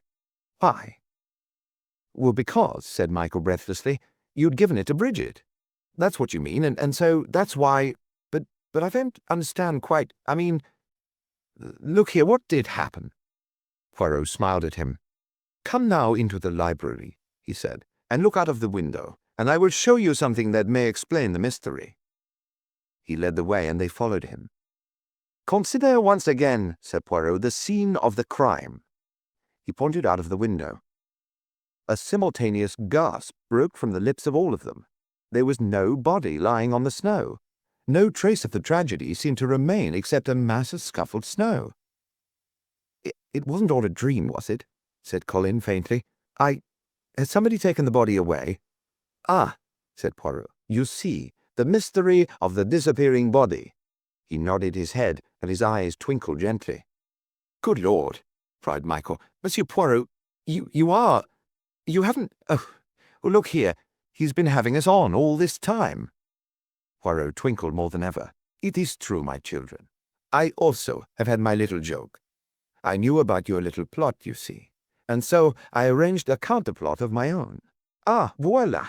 Mademoiselle Bridget, none the worse, I hope, for your exposure in the snow? Never should I forgive myself if you had attraped une fiction de poitrine. Bridget had just come into the room. She was wearing a thick skirt and a woolen sweater. She was laughing. I sent a tisane to your room, said Poirot severely. You have drunk it? One sip was enough, said Bridget. I'm all right. Did I do it well, Monsieur Poirot? Goodness, my arm hurts still after that tourniquet you made me put on it. You were splendid, my child, said Poirot. Splendid. But see, all the others are still in the fog. Last night, I went to Mademoiselle Bridget. I told her that I knew about your little complot, and I asked her if she would act a part for me. She did it very cleverly. She made the footprints with a pair of Mr. Lee Wortley's shoes. Sarah said in a harsh voice, But what's the point of it all, Monsieur Poirot? What's the point of sending Desmond off to fetch the police? They'll be very angry when they find out it's nothing but a hoax. Poirot shook his head gently. But I do not think for one moment, mademoiselle, that Mr. Lee Wortley went to fetch the police, he said. Murder is a thing in which Mr. Lee Wortley does not want to be mixed up. He lost his nerve badly. All he could see was his chance to get the ruby. He snatched that, he pretended the telephone was out of order, and he rushed off in a car on the pretense of fetching the police. I think myself it is the last you will see of him for some time. He has, I understand, his own ways of getting out of England. He has his own plane, has he not, mademoiselle? Sarah nodded. Yes, she said. We were thinking of... She stopped. He wanted you to elope with him that way, did he not? Eh bien, that is a very good way of smuggling a jewel out of the country.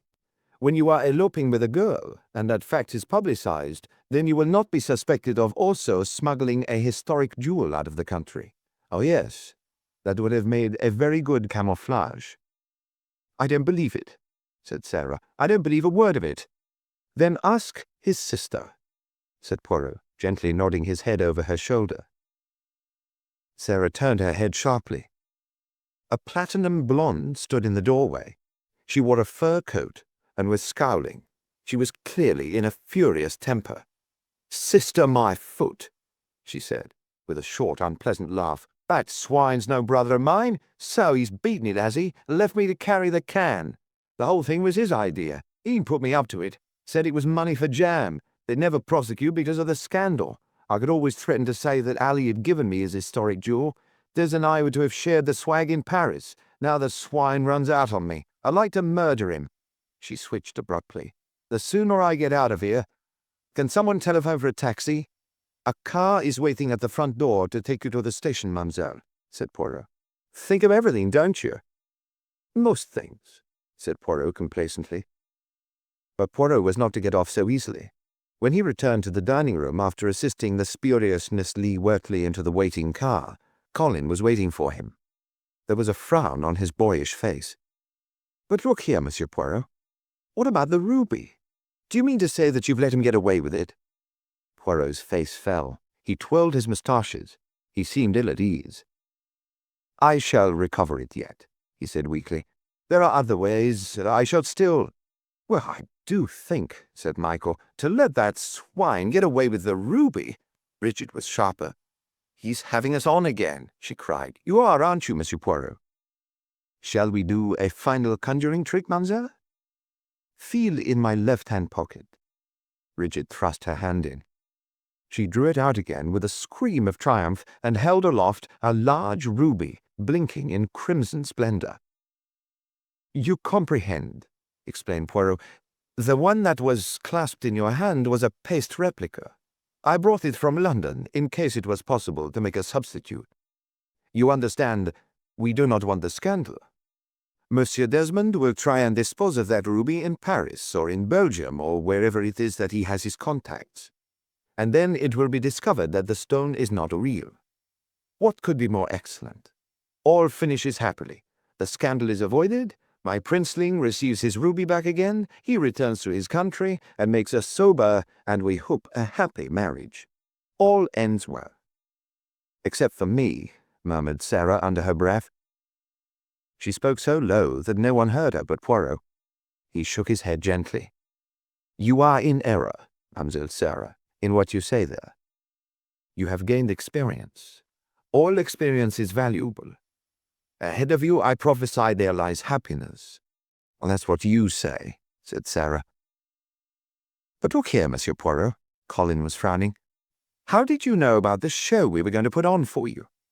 It is my business to know things, said Hercule Poirot. He twirled his moustache. Yes, but I don't see how you could have managed it. Did someone split? Did someone come and tell you? No, not that. Well, then how? Tell us how. They all chorused. Yes, tell us how. But no, Poirot protested, but no. If I tell you how I deduced that, you will think nothing of it. It is like the conjurer who shows how his tricks are done. Oh, tell us, Monsieur Poirot, go on, tell us. You really wish that I should solve for you this last mystery? Yes, go on, tell us. Ah, I do not think I can. You will be so disappointed. Oh, now come on, Monsieur Poirot, tell us, how did you know? Well, you see, I was sitting in the library by the window in a chair after tea the other day, and I was reposing myself. I had been asleep, and when I awoke you were discussing your plans just outside the window close to me, and the window was open at the top. Is that all? Cried Colin, disgusted. How simple. Is it not? Said Hercule Poirot, smiling. You see, you are disappointed. Oh, well, said Michael. At any rate, we know everything now. Do we? Murmured Hercule Poirot to himself. I do not. I, whose business it is to know things. He walked out into the hall, shaking his head a little. For perhaps the 20th time, he drew from his pocket a rather dirty piece of paper. Don't eat none of the plum pudding. One as wishes you well. Hercule Poirot shook his head reflectively. He who could explain everything could not explain this. Humiliating. Who had written it? Why had it been written? Until he found that out, he would never know a moment's peace. Suddenly, he came out of his reverie, to be aware of a peculiar gasping noise. He looked sharply down. On the floor, busy with a dustpan and brush, was a tow-headed creature in a flowered overall. She was staring at the paper in his hand with large, round eyes. "Oh, sir," said this apparition. "Oh, sir, please, sir." "And who may you be, mon enfant?" inquired Monsieur Poirot genially. "Annie Bates, sir, please, sir. I come here to help Mrs. Ross. I didn't mean, sir, I didn't mean to do anything I shouldn't do. I did mean it well, sir, for your good, I mean." Enlightenment came to Poirot. He held out the dirty piece of paper. "Did you write that, Annie?" "I didn't mean any harm, sir, really I didn't." "Of course you didn't, Annie." He smiled at her. "But tell me about it. Why did you write this?" "Well, it was them two, sir, Mr. Lee Wortley and his sister. Not that she was his sister, I'm sure. None of us thought so, and she wasn't ill a bit. We could all tell that. We all thought something queer was going on. I'll tell you straight, sir. I was in her bathroom taking in the clean towels, and I listened at the door. He was in her room, and they were talking together. I heard what they said, plain as plain. This detective, he was saying, this fellow Poirot who's coming here, we've got to do something about it. We've got to get him out of the way as soon as possible. And then he says to her in a nasty, sinister sort of way, lowering his voice, 'Where did you put it?' And she answered him, 'In the pudding.' Oh, sir, my heart gave such a leap, I thought it would stop beating. I thought they meant to poison you in the Christmas pudding. I didn't know what to do. Mrs. Ross, she wouldn't listen to the likes of me. Then the idea came to me as I'd write you a warning. And I did. I put it on your pillow, where you'd find it when you went to bed." Annie paused breathlessly. Poirot surveyed her gravely for some minutes. "You see too many sensational films, I think, Annie," he said at last. "Or perhaps it is the television that affects you. But the important thing is that you have the good heart and a certain amount of ingenuity. When I return to London, I will send you a present." "Oh, thank you, sir. Oh, thank you very much, sir. What would you like, Annie, as a present?" "Anything I like, sir. Could I have anything I like?" "Within reason," said Hercule Poirot prudently. "Yes." "Oh, sir. Could I have a vanity box? A real posh slap-up vanity box, like the one Mr. Lee Wortley's sister, what wasn't his sister, had?" "Yes," said Poirot. "Yes. I think that could be managed." "It is interesting," he mused. I was in the museum the other day, observing some antiquities from Babylon, or one of those places, thousands of years old, and among them were cosmetic boxes. The heart of woman does not change. Beg your pardon, sir? Said Annie. Oh, it is nothing, said Poirot. I reflect. You shall have your vanity box, child. Oh, thank you, sir. Oh, thank you very much indeed, sir. Annie departed ecstatically. Poirot looked after her, nodding his head in satisfaction. Ah, he said to himself, and now I go. There is nothing more to be done here. A pair of arms slipped round his shoulders unexpectedly. If you will stand just under the mistletoe, said Bridget. Hercule Poirot enjoyed it. He enjoyed it very much. He said to himself that he had had a very good Christmas. The Mystery of the Spanish Chest by Agatha Christie.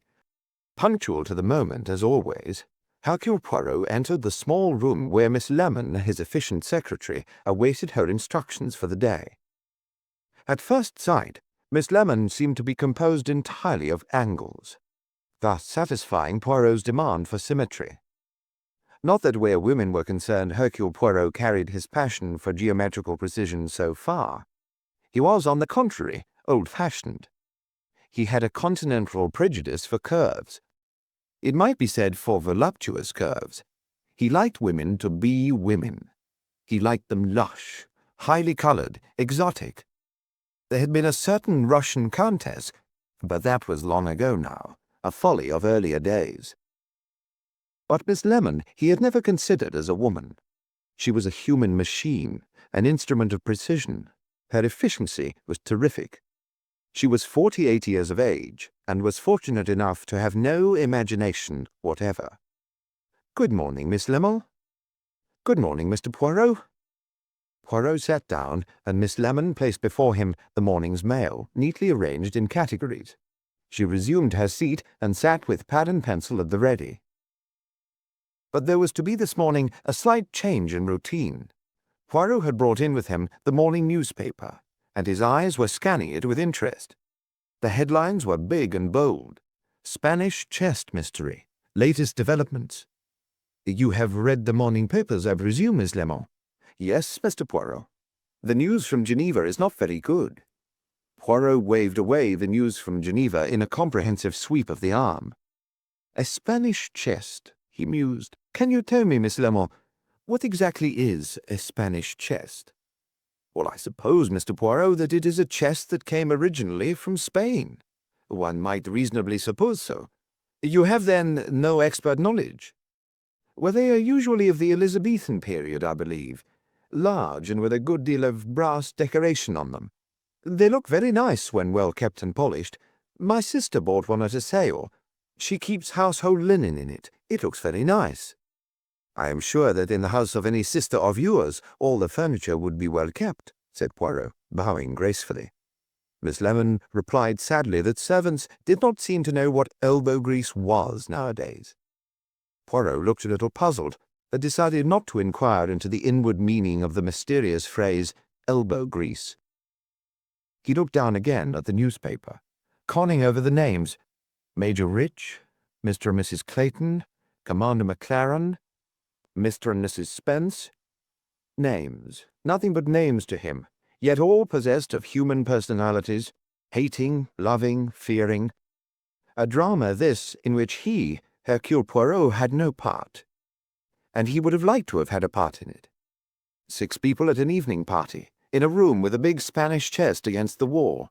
6 people, 5 of them talking, eating a buffet supper, putting records on the gramophone, dancing, and the 6th dead, in the Spanish chest. Ah, thought Poirot, how my dear friend Hastings would have enjoyed this. What romantic flights of imagination he would have had. What ineptitudes he would have uttered. Ah, ce cher Hastings. At this moment today, I miss him. Instead, he sighed and looked at Miss Lemon. Miss Lemon, intelligently perceiving that Poirot was in no mood to dictate letters, had uncovered her typewriter, and was awaiting her moment to get on with certain arrears of work. Nothing could have interested her less than sinister Spanish chests containing dead bodies. Poirot sighed and looked down at a photographed face. Reproductions in newsprint were never very good, and this was decidedly smudgy. But what a face! Mrs. Clayton, the wife of the murdered man. On an impulse, he thrust the paper at Miss Lemon. "Look," he demanded, "look at that face." Miss Lemon looked at it obediently, without emotion. "What do you think of her, Miss Lemon?"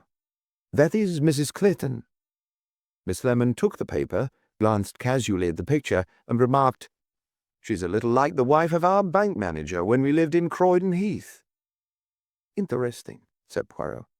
"Recount to me, if you will be so kind, the history of your bank manager's wife." "Well, it's not really a very pleasant story, Mr. Poirot. It was in my mind that it might not be. Continue." "There was a good deal of talk about Mrs. Adams and a young artist. Then Mr. Adams shot himself. But Mrs. Adams wouldn't marry the other man, and he took some kind of poison. But they pulled him through it all right, and finally Mrs. Adams married a young solicitor. I believe there was more trouble after that, only of course we'd left Croydon Heath by then, so I didn't hear very much more about it." Hercule Poirot nodded gravely. "She was beautiful?" "Well, not really what you'd call beautiful, but there seemed to be something about her." "Exactly. What is that something that they possess, the sirens of this world, the Helens of Troy, the Cleopatras?" Miss Lemon inserted a piece of paper vigorously into her typewriter. "Oh, really, Mr. Poirot, I've never really thought about it. It seems all very silly to me. If people would just go on with their jobs and didn't think about such things, it would be much better." Having thus disposed of human frailty and passion, Miss Lemon let her fingers hover over the keys of the typewriter, waiting impatiently to be allowed to begin her work. "That is your view," said Poirot, "and at this moment it is your desire that you should be allowed to get on with your job. But your job, Miss Lemon, is not only to take down my letters, to file my papers, to deal with my telephone calls, to typewrite my letters. All these things you do admirably. But me, I deal not only with documents, but with human beings, and there too I need assistance." "Certainly, Mr. Poirot," said Miss Lemon patiently. "What is it you want me to do?" "This case interests me. I should be glad if you would make a study of this morning's report of it in all the papers, and also of any additional reports in the evening papers. Make me a précis of the facts." "Very good, Mr. Poirot." Poirot withdrew to his sitting-room, a rueful smile on his face. "It is indeed the irony," he said to himself, "that after my dear friend Hastings I should have Miss Lemon. What greater contrast can one imagine? Ce cher Hastings, how he would have enjoyed himself, how he would have walked up and down talking about it, putting the most romantic construction on every incident, believing as gospel truth every word the papers have printed about it. And my poor Miss Lemon, what I have asked her to do, she will not enjoy at all." Miss Lemon came to him in due course with a typewritten sheet. "I've got the information you wanted, Mr. Poirot. I'm afraid, though, it can't be regarded as reliable. The papers vary a good deal in their accounts. I shouldn't like to guarantee that the facts as stated are more than 60% accurate." "That is probably a conservative estimate," murmured Poirot. "Thank you, Miss Lemon, for the trouble you have taken." The facts were sensational, but clear enough. Major Charles Rich, a well-to-do bachelor, had given an evening party to a few of his friends at his apartment. These friends consisted of Mr. and Mrs. Clayton, Mr. and Mrs. Spence, and a Commander McLaren. Commander McLaren was a very old friend of both Rich and the Claytons.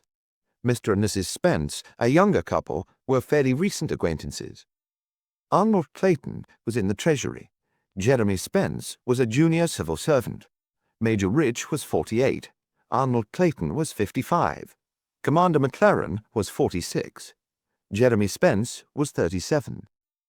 Mrs. Clayton was said to be some years younger than her husband. One person was unable to attend the party.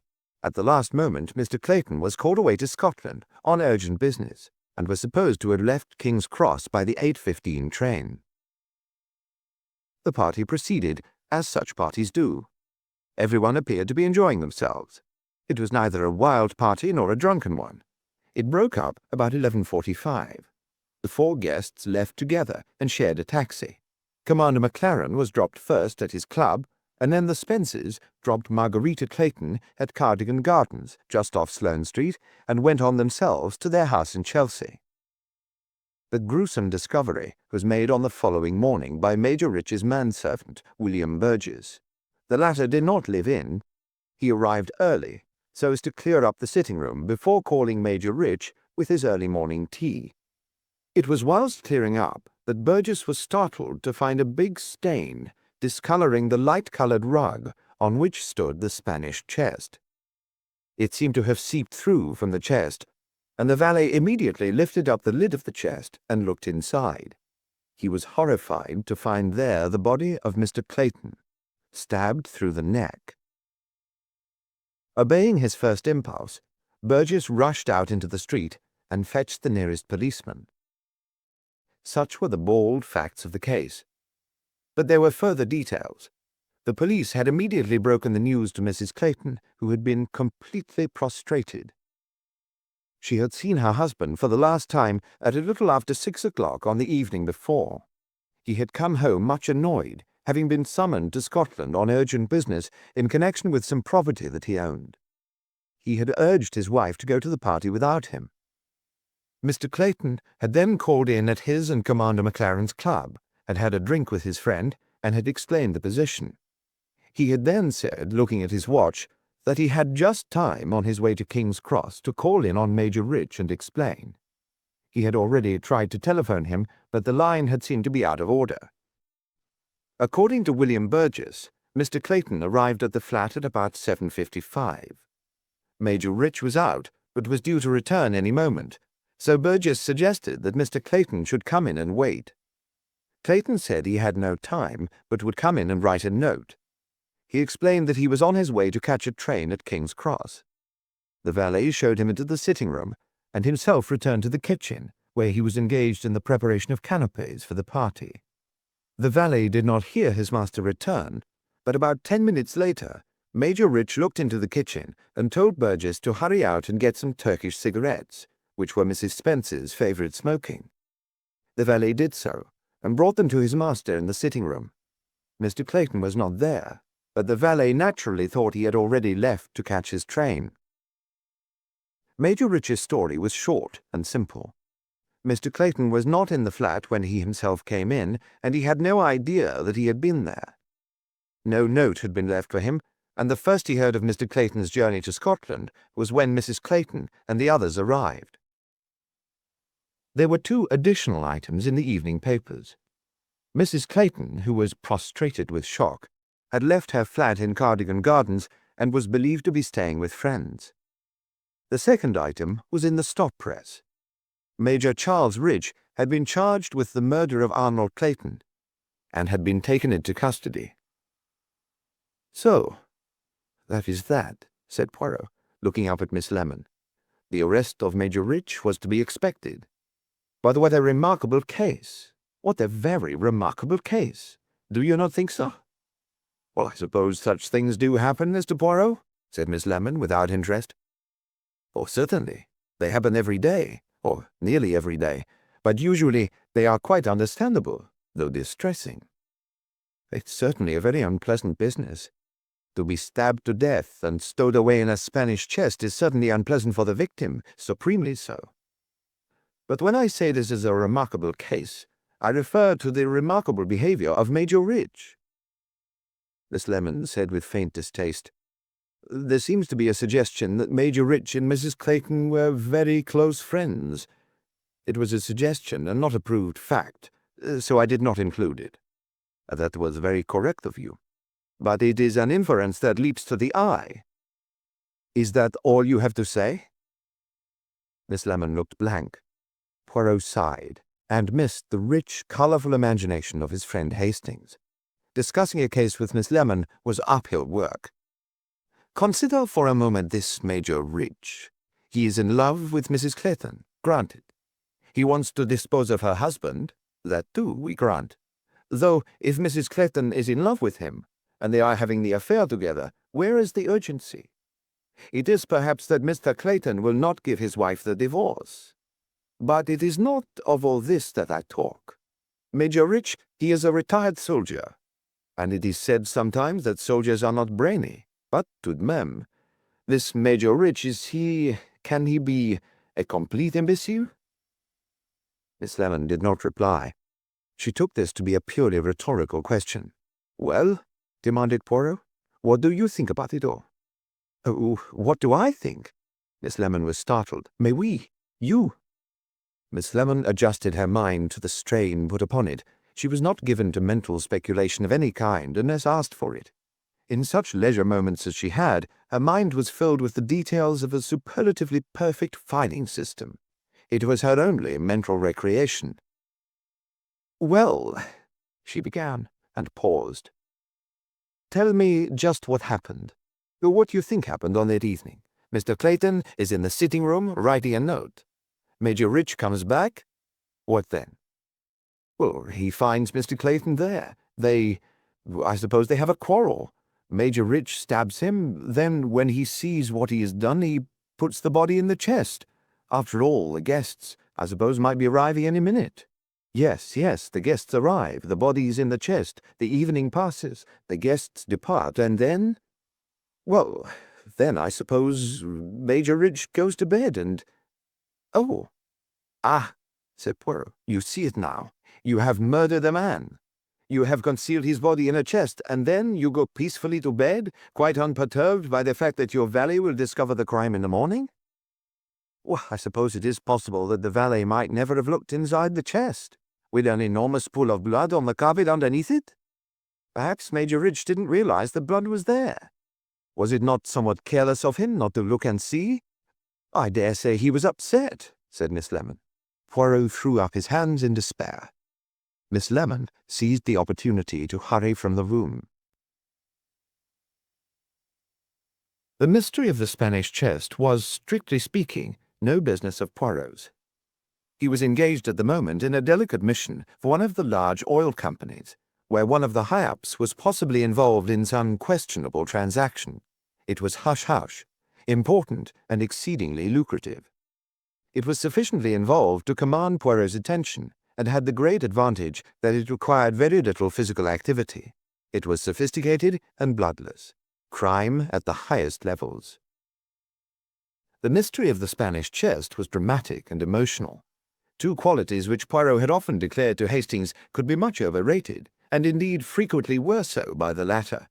He had been severe with Sir Cher Hastings on this point, and now here he was, behaving much as his friend might have done, obsessed with beautiful women, crimes of passion, jealousy, hatred, and all the other romantic causes of murder. He wanted to know about it all. He wanted to know what Major Rich was like, and what his manservant Burgess was like, and what Margarita Clayton was like, though that he thought he knew, and what the late Arnold Clayton had been like, since he held that the character of the victim was of the first importance in a murder case, and even what Commander McLaren, the faithful friend, and Mr. and Mrs. Spence, the recently acquired acquaintances, were like. And he did not see exactly how he was going to gratify his curiosity. He reflected on the matter later in the day. Why did the whole business intrigue him so much? He decided after reflection that it was because, as the facts were related, the whole thing was more or less impossible. Yes, there was a Euclidean flavor. Starting from what one could accept, there had been a quarrel between two men. Cause, presumably a woman. One man killed the other in the heat of rage. Yes, that happened, though it would be more acceptable if the husband had killed the lover. Still, the lover had killed the husband, stabbed him with a dagger. Somehow, a rather unlikely weapon. Perhaps Major Rich had had an Italian mother. Somewhere, surely, there should be something to explain the choice of a dagger as a weapon. Anyway, one must accept the dagger. Some papers called it a stiletto. It was to hand and was used. The body was concealed in the chest. That was common sense and inevitable. The crime had not been premeditated, and as the valet was returning at any moment, and 4 guests would be arriving before very long, it seemed the only course indicated. The party is held, the guests depart. The manservant is already gone, and Major Rich goes to bed. To understand how that could happen, one must see Major Rich and find out what kind of man acts in that way. Could it be that, overcome with horror at what he had done, and the long strain of an evening trying to appear his normal self, he had taken a sleeping pill of some kind, or a tranquilizer, which had put him into a heavy slumber, which lasted long beyond his usual hour of waking? Possible. Or was it a case rewarding to a psychologist, where Major Rich's feeling of subconscious guilt made him want the crime to be discovered? To make up one's mind on that point, one would have to see Major Rich. It all came back to... The telephone rang. Poirot let it ring for some moments, until he realized that Miss Lemon, after bringing him his letters to sign, had gone home some time ago, and that George had probably gone out. He picked up the receiver. "Monsieur Poirot?" "Speaking?" "Oh, how splendid." Poirot blinked slightly at the fervor of the charming female voice. "It's Abby Chatterton." "Ah, Lady Chatterton. How can I serve you?" "By coming over as quickly as you can, right away, to a simply frightful cocktail party that I'm giving. Not just for the cocktail party, it's for something quite different, really. I need you. It's absolutely vital. Please, please, please, don't let me down. Don't say you can't manage it." Poirot had not been going to say anything of the kind. Lord Chatterton, apart from being a peer of the realm, and occasionally making a very dull speech in the House of Lords, was nobody in particular, but Lady Chatterton was one of the brightest jewels in what Poirot called le haut monde.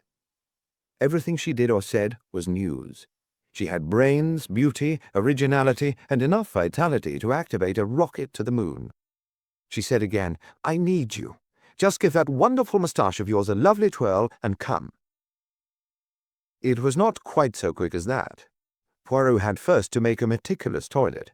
The twirl to the moustaches was added, and he then set off. End of disc. Please continue with the next disc. Disc 3. The Mystery of the Spanish Chest. Concluded. The door of Lady Chatterton's delightful house in Cheriton Street was ajar, and a noise, as of animals mutinying at the zoo, sounded from within. Lady Chatterton, who was holding 2 ambassadors, an international rugger player, and an American evangelist in play, neatly jettisoned them with the rapidity of sleight of hand, and was at Poirot's side. "Monsieur Poirot, how wonderful to see you. No, don't have that nasty martini. I've got something special for you, a kind of sirop that the sheiks drink in Morocco. It's in my own little room upstairs." She led the way upstairs, and Poirot followed her. She paused to say over her shoulder, "I didn't put these people off because it's absolutely essential that no one should know there's anything special going on here, and I've promised the servants enormous bonuses if not a word leaks out. After all, one doesn't want one's house besieged by reporters, and poor darling, she's been through so much already." Lady Chatterton did not stop at the first-floor landing. Instead, she swept on up to the floor above. Gasping for breath and somewhat bewildered, Hercule Poirot followed. Lady Chatterton paused, gave a rapid glance downwards over the banisters, and then flung open a door, exclaiming as she did so, "I've got him, Margarita, I've got him. Here he is." She stood aside in triumph to let Poirot enter, then performed a rapid introduction. "This is Margarita Clayton. She's a very, very dear friend of mine. You'll help her, won't you? Margarita, this is that wonderful Hercule Poirot. He'll do just everything you want. You will, won't you, dear Monsieur Poirot?" And without waiting for the answer, which she obviously took for granted, Lady Chatterton had not been a spoilt beauty all her life for nothing. She dashed out of the door and down the stairs, calling back rather indiscreetly, "I've got to go back to all those awful people." The woman who had been sitting in a chair by the window rose and came towards him. He would have recognized her even if Lady Chatterton had not mentioned her name. Here was that very wide brow, the dark hair that sprang away from it like wings, the grey eyes set far apart. She wore a close-fitting, high-necked gown of dull black that showed up the beauty of her body and the magnolia whiteness of her skin. It was an unusual face, rather than a beautiful one of those oddly proportioned faces that one sometimes sees in an Italian primitive. There was about her a kind of medieval simplicity, a strange innocence that could be, Poirot thought, more devastating than any voluptuous sophistication. When she spoke, it was with a kind of childlike candor. "Abby says you will help me." She looked at him gravely and inquiringly. For a moment he stood quite still, scrutinizing her closely. There was nothing ill-bred in his manner of doing it. It was more the kind but searching look that a famous consultant gives a new patient. "Are you sure, madame," he said at last, "that I can help you?" A little flush rose to her cheeks. "I don't know what you mean." "What is it, madame, that you want me to do?" "Oh," she seemed surprised. "I thought you knew who I was." "I know who you are. Your husband was killed, stabbed, and the Major Rich has been arrested and charged with his murder." The flush heightened. "Major Rich did not kill my husband." Quick as a flash, Poirot said, "Why not?" She stared, puzzled. I beg your pardon?" "I have confused you, because I have not asked the question that everyone asks. The police, the lawyers. Why should Major Rich kill Anne of Clayton? But I ask the opposite. I ask you, madame, why are you sure that Major Rich did not kill him?" "Because," she paused a moment, "because I know Major Rich so well." "You know Major Rich so well," repeated Poirot tonelessly. He paused and then said sharply, "How well?" Whether she understood his meaning, he could not guess. He thought to himself, "Here is either a woman of great simplicity or of great subtlety. Many people," he thought, "must have wondered that about Margarita Clayton." "How well?" She was looking at him doubtfully. 5 years. No, nearly 6, and that was not precisely what I meant. You must understand, madame, that I shall have to ask you the impertinent questions. Perhaps you will speak the truth. Perhaps you will lie. It is very necessary for a woman to lie sometimes. Women must defend themselves, and the lie, it can be a good weapon. But there are 3 people, madame, to whom a woman should speak the truth. To her father confessor, to her hairdresser, and to her private detective, if she trusts him. Do you trust me, madame?" Margarita Clayton drew a deep breath. "Yes," she said, "I do," and added, "I must." "Very well, then. What is it you want me to do? Find out who killed your husband?" "I suppose so. Yes." "But it is not essential. You want me, then, to clear Major Rich from suspicion?" She nodded quickly, gratefully. "That? And that only?" It was, he saw, an unnecessary question. Margarita Clayton was a woman who saw only one thing at a time. "And now," he said, "for the impertinence. You and Major Rich, you are lovers, yes? But do you mean, were we having an affair together?" "No. But he was in love with you?" "Yes." "And you were in love with him?" "I think so." "You do not seem quite sure." "I am sure, now." "Ah, you did not, then, love your husband?" "No." "You reply with an admirable simplicity. Most women would wish to explain at great length just exactly what their feelings were. How long had you been married?" 11 years. "Can you tell me a little about your husband, what kind of a man he was?" She frowned. "It's difficult. I don't really know what kind of a man Arnold was. He was very quiet, very reserved. One didn't know what he was thinking. He was clever, of course. Everyone said he was brilliant. In his work, I mean. He didn't, how can I put it, he never explained himself at all." "Was he in love with you?" "Oh, yes. He must have been, or he wouldn't have minded so much." She came to a sudden stop. "About other men? That is what you were going to say? He was jealous?" Again she said, "He must have been." And then, as though feeling that the phrase needed explanation, she went on, "Sometimes for days he wouldn't speak." Poirot nodded thoughtfully.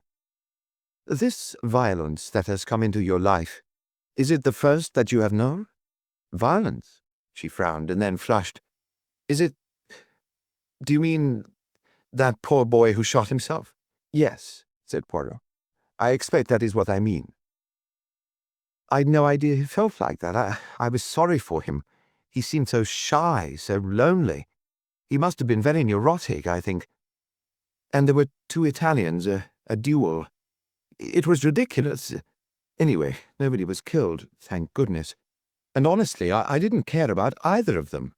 I never even pretended to care. No, you were just there. And where you are, things happen. I have seen that before in my life. It is because you do not care that men are driven mad. But for Major Rich, you do care. So, we must do what we can. He was silent for a moment or two. She sat there gravely, watching him. We turn from personalities, which are often the really important things, to plain facts. I know only what has been in the papers. On the facts as given there, only 2 persons had the opportunity of killing your husband. Only 2 persons could have killed him. Major Rich and Major Rich's manservant. She said stubbornly, I know Charles didn't kill him. So then it must have been the valet. You agree? She said doubtfully, I see what you mean, but you are dubious about it. It just seems fantastic. Yet the possibility is there. Your husband undoubtedly came to the flat since his body was found there. If the valet's story is true, Major Rich killed him. But if the valet's story is false, then the valet killed him and hid the body in the chest before his master returned. An excellent way of disposing of the body from his point of view. He has only got to notice the bloodstain the next morning and discover it. Suspicion will immediately fall on Rich. But why should he want to kill Arnold? Ah, why? The motive cannot be an obvious one, or the police would have investigated it.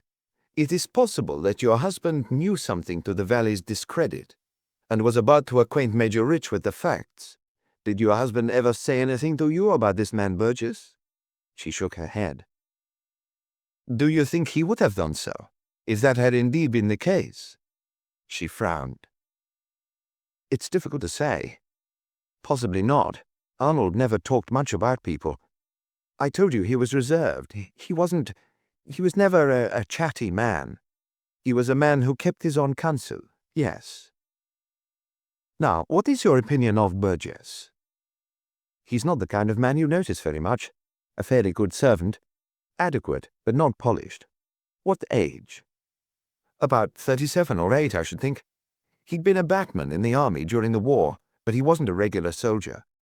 How long had he been with Major Rich? Not very long. About 1.5 years, I think. You never noticed anything odd about his manner towards your husband? We weren't there so very often. No, I noticed nothing at all. Tell me about the events of that evening. What time were you invited? 8:15 for past. And just what kind of party was it to be? Well, there would be drinks, and a kind of buffet supper, usually a very good one. Foie gras and hot toast. Smoked salmon. Sometimes there was a hot rice dish. Charles had a special recipe he'd got in the Near East, but that was more for winter. Then we used to have music. Charles had got a very good stereophonic gramophone. Both my husband and Jock McLaren were very fond of classical records, and we had dance music. The Spencers were very keen dancers.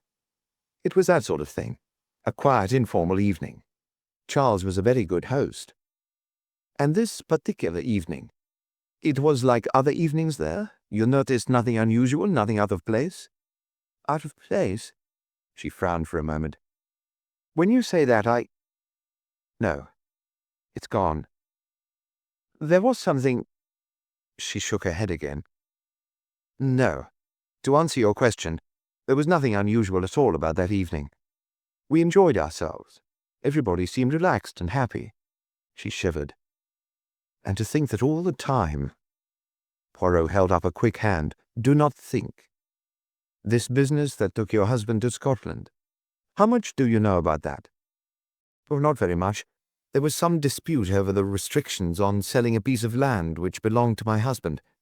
The sale had apparently gone through, and then some sudden snag turned up. What did your husband tell you exactly?" "He came in with a telegram in his hand. As far as I remember, he said, 'This is most annoying. I shall have to take the night mail to Edinburgh and see Johnston first thing tomorrow morning.' Too bad when one thought the thing was going through smoothly at last. Then he said, 'Shall I ring up Jock and get him to call for you?' And I said, 'Nonsense. I'll just take a taxi.' And he said that Jock or the Spencers would see me home. I said, did he want anything packed? And he said he'd just throw a few things into a bag and have a quick snack at the club before catching the train. Then he went off and that's the last time I saw him." Her voice broke a little on the last words. Poirot looked at her very hard. "Did he show you the telegram?" "No. A pity." "Why do you say that?" He did not answer that question. Instead, he said briskly, "Now, to business. Who are the solicitors acting for Major Ridge?" She told him, and he made a note of the address. "Will you write a few words to them and give it to me? I shall want to make arrangements to see Major Ridge. It's been remanded for a week. Naturally, that is the procedure. Will you also write a note to Commander McLaren and to your friends the Spencers? I shall want to see all of them, and it is essential that they do not at once show me the door." When she rose from the writing desk, he said, "Oh, one more thing.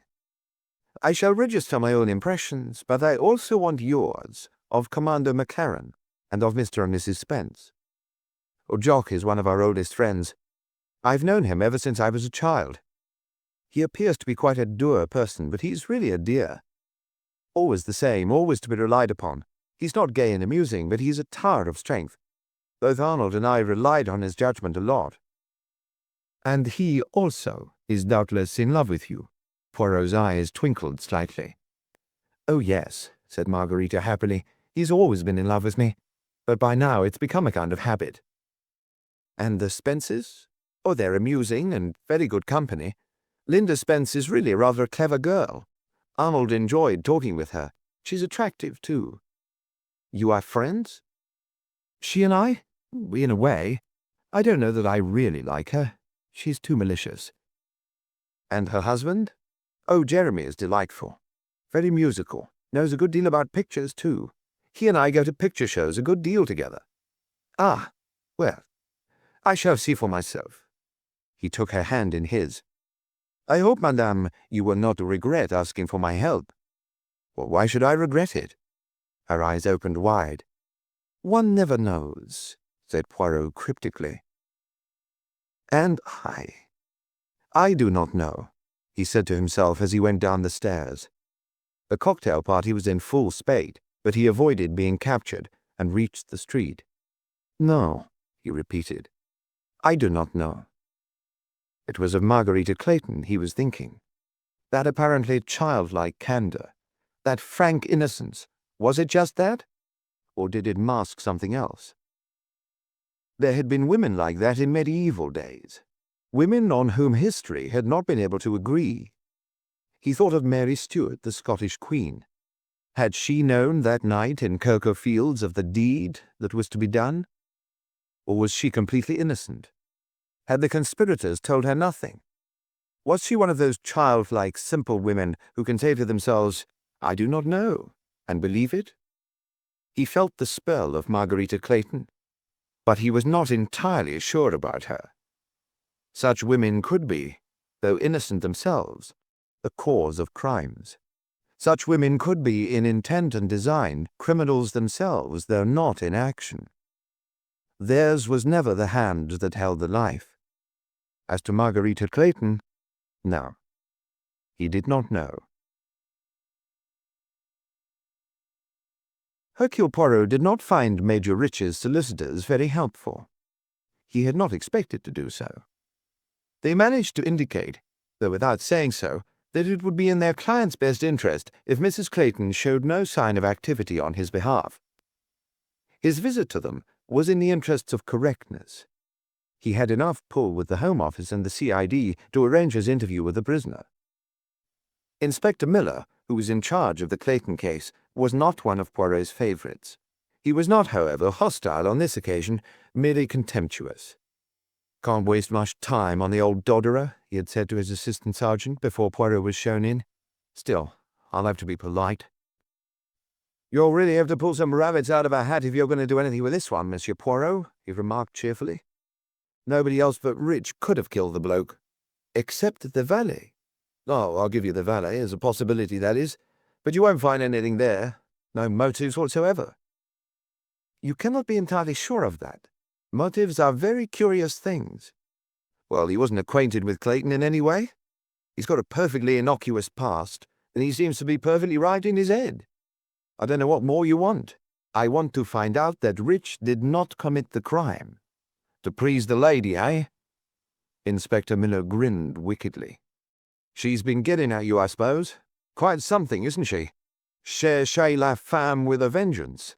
If she'd had the opportunity, you know, she might have done it herself. That? No. You'd be surprised. I once knew a woman like that. Put a couple of husbands out of the way without a blink of her innocent blue eyes.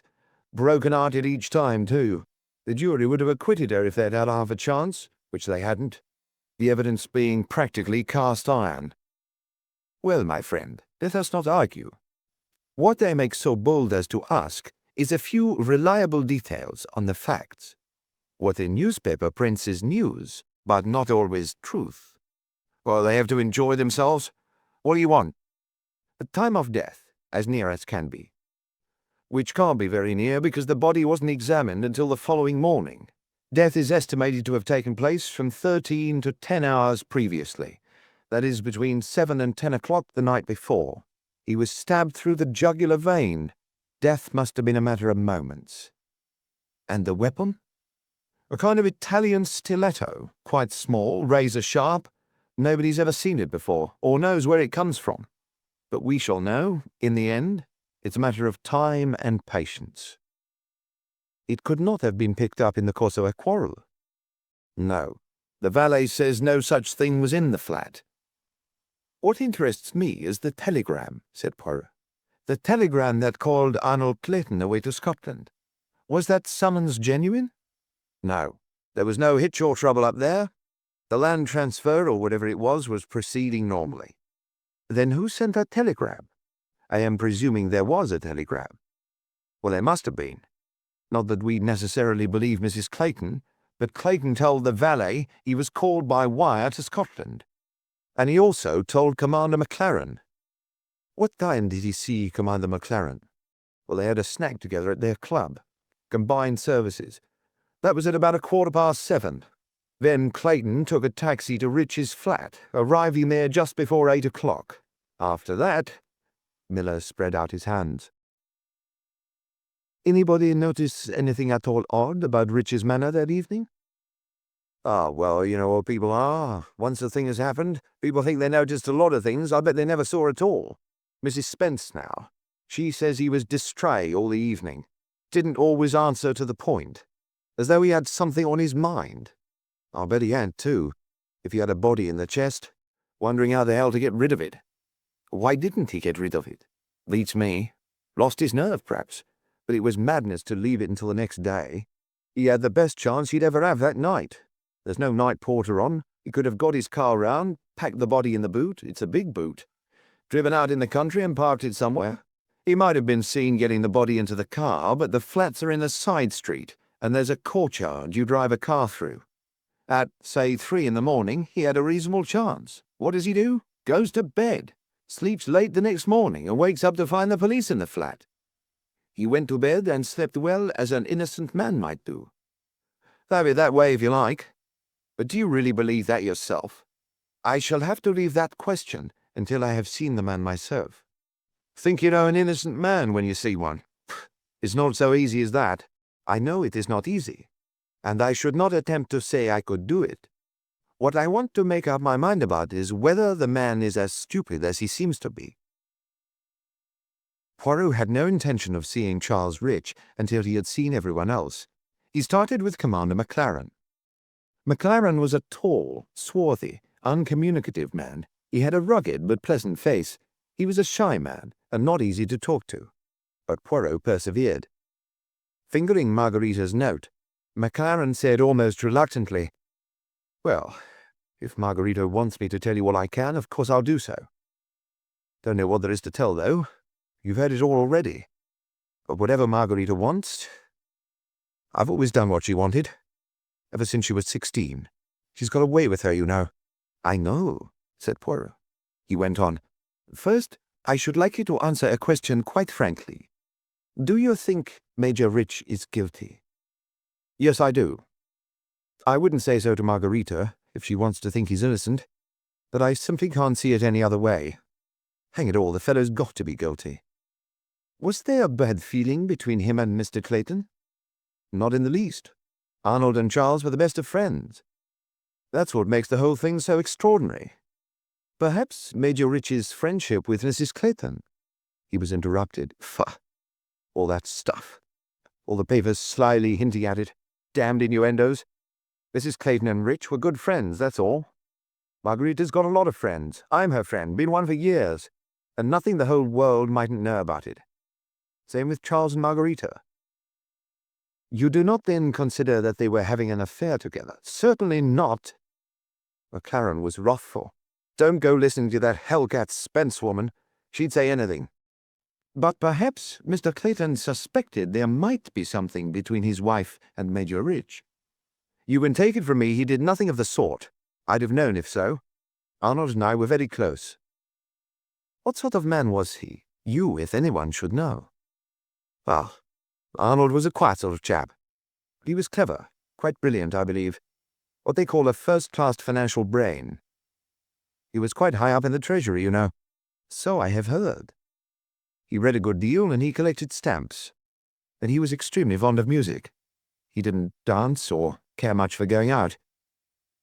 Was it, do you think, a happy marriage? Commander McLaren's answer did not come quickly. He seemed to be puzzling it out. Well, that sort of thing is very hard to say. Yes, I think they were happy. He was devoted to her in his quiet way. I'm sure she was fond of him. They weren't likely to split up, if that's what you're thinking. They hadn't, perhaps, a lot in common. Poirot nodded. It was as much as he was likely to get. He said, Now, tell me about that last evening. Mr. Clayton dined with you at the club. What did he say? Told me he'd got to go to Scotland. Seemed vexed about it. We didn't have dinner, by the way. No time, just sandwiches and a drink. For him, that is. I only had the drink. I was going out to a buffet supper, remember? Mr. Clayton mentioned the telegram? Yes. He did not actually show you the telegram? No. Did he say he was going to call on Rich? Well, not definitely. In fact, he said he doubted if he'd have time. He said, Margarita can explain, or you can. And then he said, see she gets home all right, won't you? Then he went off. It was all quite natural and easy. He had no suspicion at all that the telegram wasn't genuine. Or wasn't it? Commander McLaren looked startled. Apparently not. How very odd. Commander McLaren went into a kind of coma, emerging suddenly to say, But that really is odd. I mean, what's the point? Why should anybody want him to go to Scotland? It is a question that needs answering, certainly. Hercule Poirot left, leaving the commander apparently still puzzling on the matter. The Spences lived in a minute house in Chelsea. Linda Spence received Poirot with the utmost delight. Oh, do tell me, she said. Tell me all about Margarita. Where is she? That I am not at liberty to state, madame. She has hidden herself well. Margarita is very clever at that sort of thing. But she'll be called to give evidence at the trial, I suppose. She can't wriggle herself out of that. Poirot looked at her appraisingly. He decided grudgingly that she was attractive, in the modern style, which at that moment resembled an underfed orphan child. It was not a type he admired. The artistically disordered hair fluffed out round her head, a pair of shrewd eyes watched him from a slightly dirty face, devoid of makeup, save for a vivid cerise mouth. She wore an enormous pale yellow sweater, hanging almost to her knees, and tight black trousers. "What's your part in all this?" demanded Mrs. Spence. "Get the boyfriend out of it somehow, is that it? What a hope. You think, then, that he is guilty?" "Well, of course, who else?" That, Poirot thought, was very much the question. He parried it by asking another question. What did Major Rich seem like to you on that fatal evening? As usual, or not as usual?" Linda Spence screwed up her eyes judicially. "No, he wasn't himself. He was different." "How different?" "Well, surely if you've just stabbed a man in cold blood." "But you were not aware at the time that he had just stabbed a man in cold blood, were you?" "No, of course not." "So how do you account for his being different? In what way?" "Well, distrait. Oh, I don't know. But thinking it over afterwards, I decided that there had definitely been something." Poirot sighed. "Who arrived first?" "We did, Jim and I, and then Jock, and finally Margarita." "When was Mr. Clayton's departure for Scotland first mentioned?"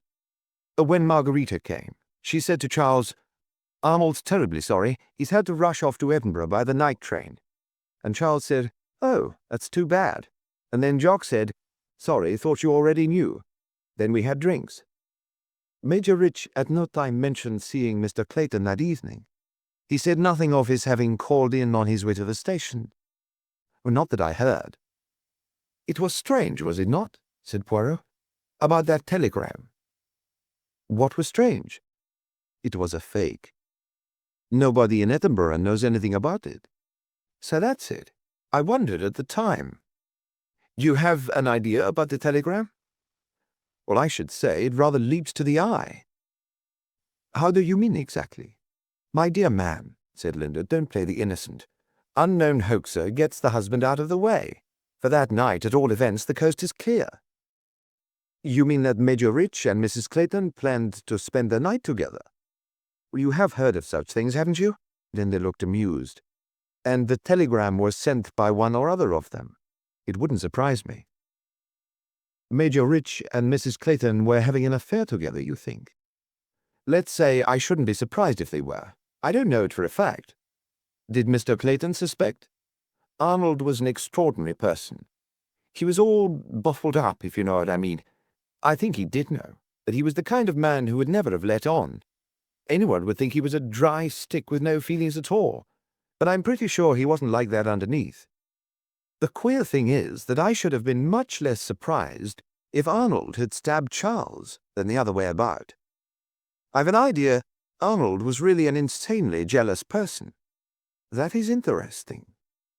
Though it's more likely, really, that he'd have done in Margarita. Othello, that sort of thing. Margarita, you know, had an extraordinary effect on men." "She is a good-looking woman," said Poirot with judicious understatement. "Oh, it was more than that. She had something. She would get men all het up, mad about her, and turn round and look at them with a sort of wide-eyed surprise that drove them balmy. Une femme fatale. Well, that's probably the foreign name for it." "You know her well?" "My dear, she's one of my best friends, and I wouldn't trust her an inch."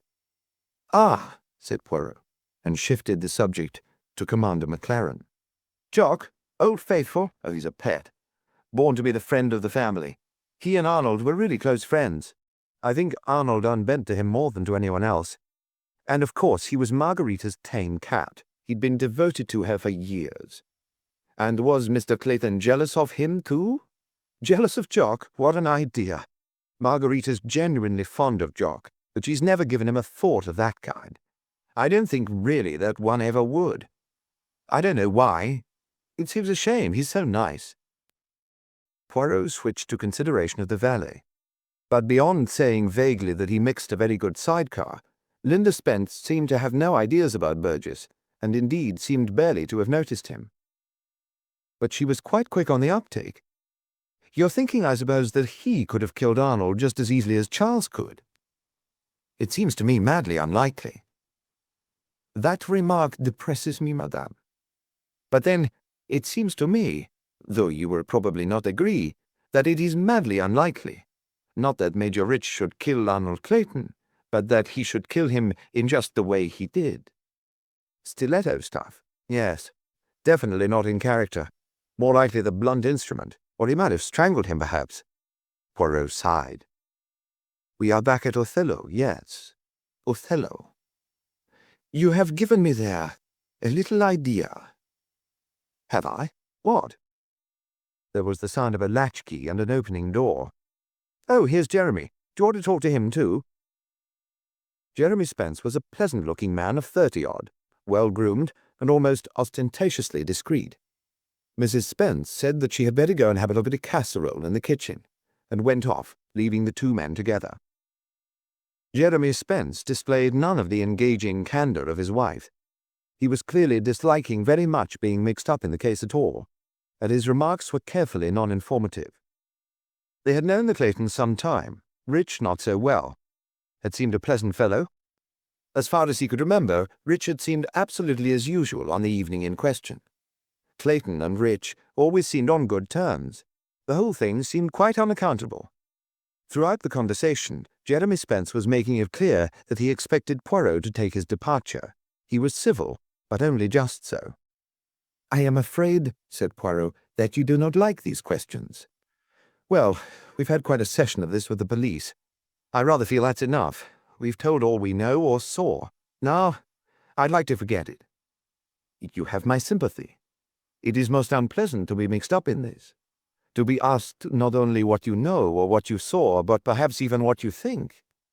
Best not to think. But can one avoid it? Do you think, for instance, that Mrs. Clayton was in it too?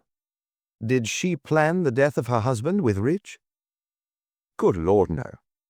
Spence sounded shocked and dismayed. "I'd no idea that there was any question of such a thing. Has your wife not suggested such a possibility?" "Oh, Linda, you know what women are. Always got their knife into each other. Margarita never gets much of a show from her own sex, a darn sight too attractive. But surely, this theory about Rich and Margarita planning murder, that's fantastic. Such things have been known. The weapon, for instance, it is the kind of weapon a woman might possess rather than a man. Do you mean the police have traced it to her? They can't tell, I mean—" "I know nothing," said Poirot truthfully, and escaped hastily. From the consternation on Spence's face, he judged that he had left that gentleman something to think about. "You will forgive my saying, Monsieur Poirot, that I cannot see how you can be of assistance to me in any way."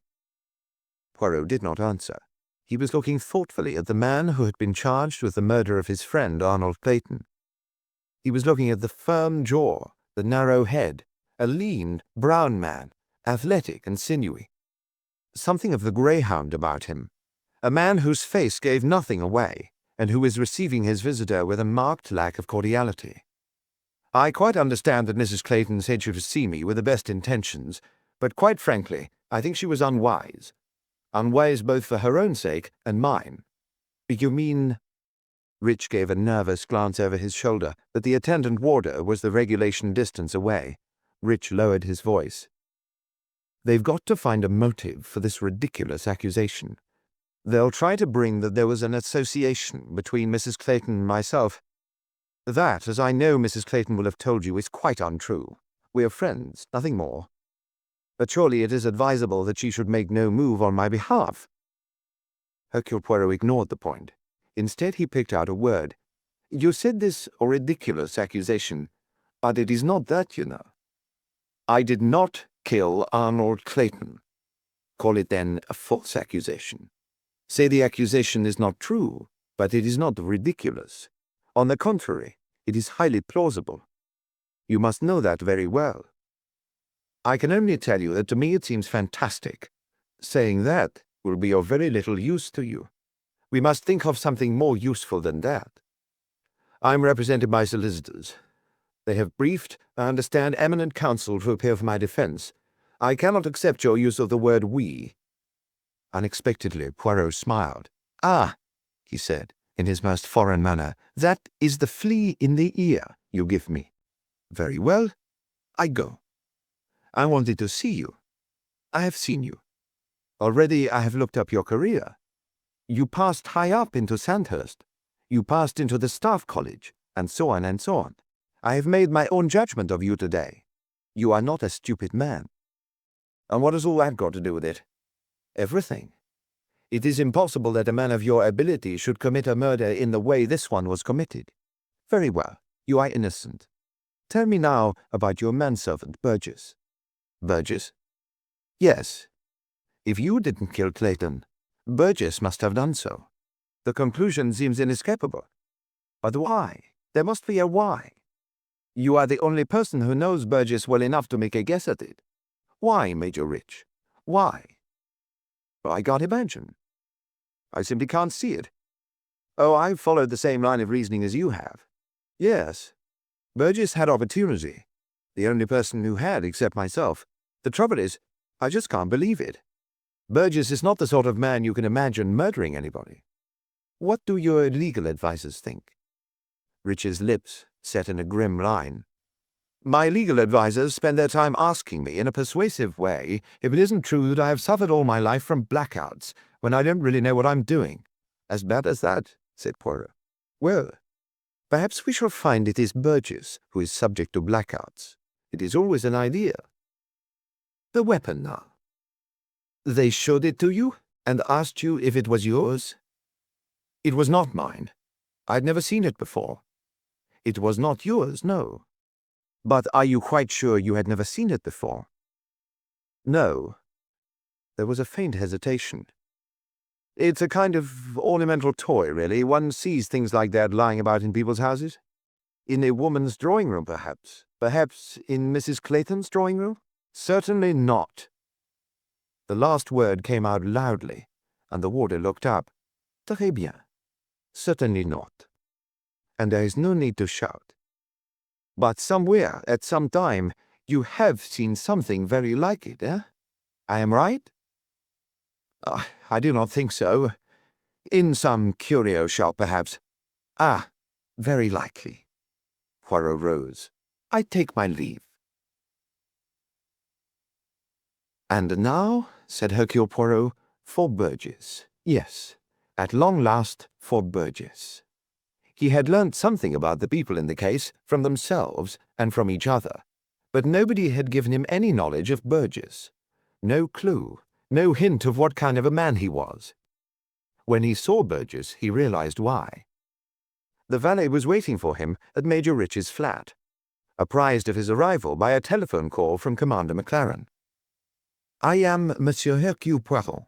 Yes, sir. I was expecting you. Burgess held back the door with a deferential hand, and Poirot entered. A small square entrance hall, a door on the left, open, leading into a sitting room.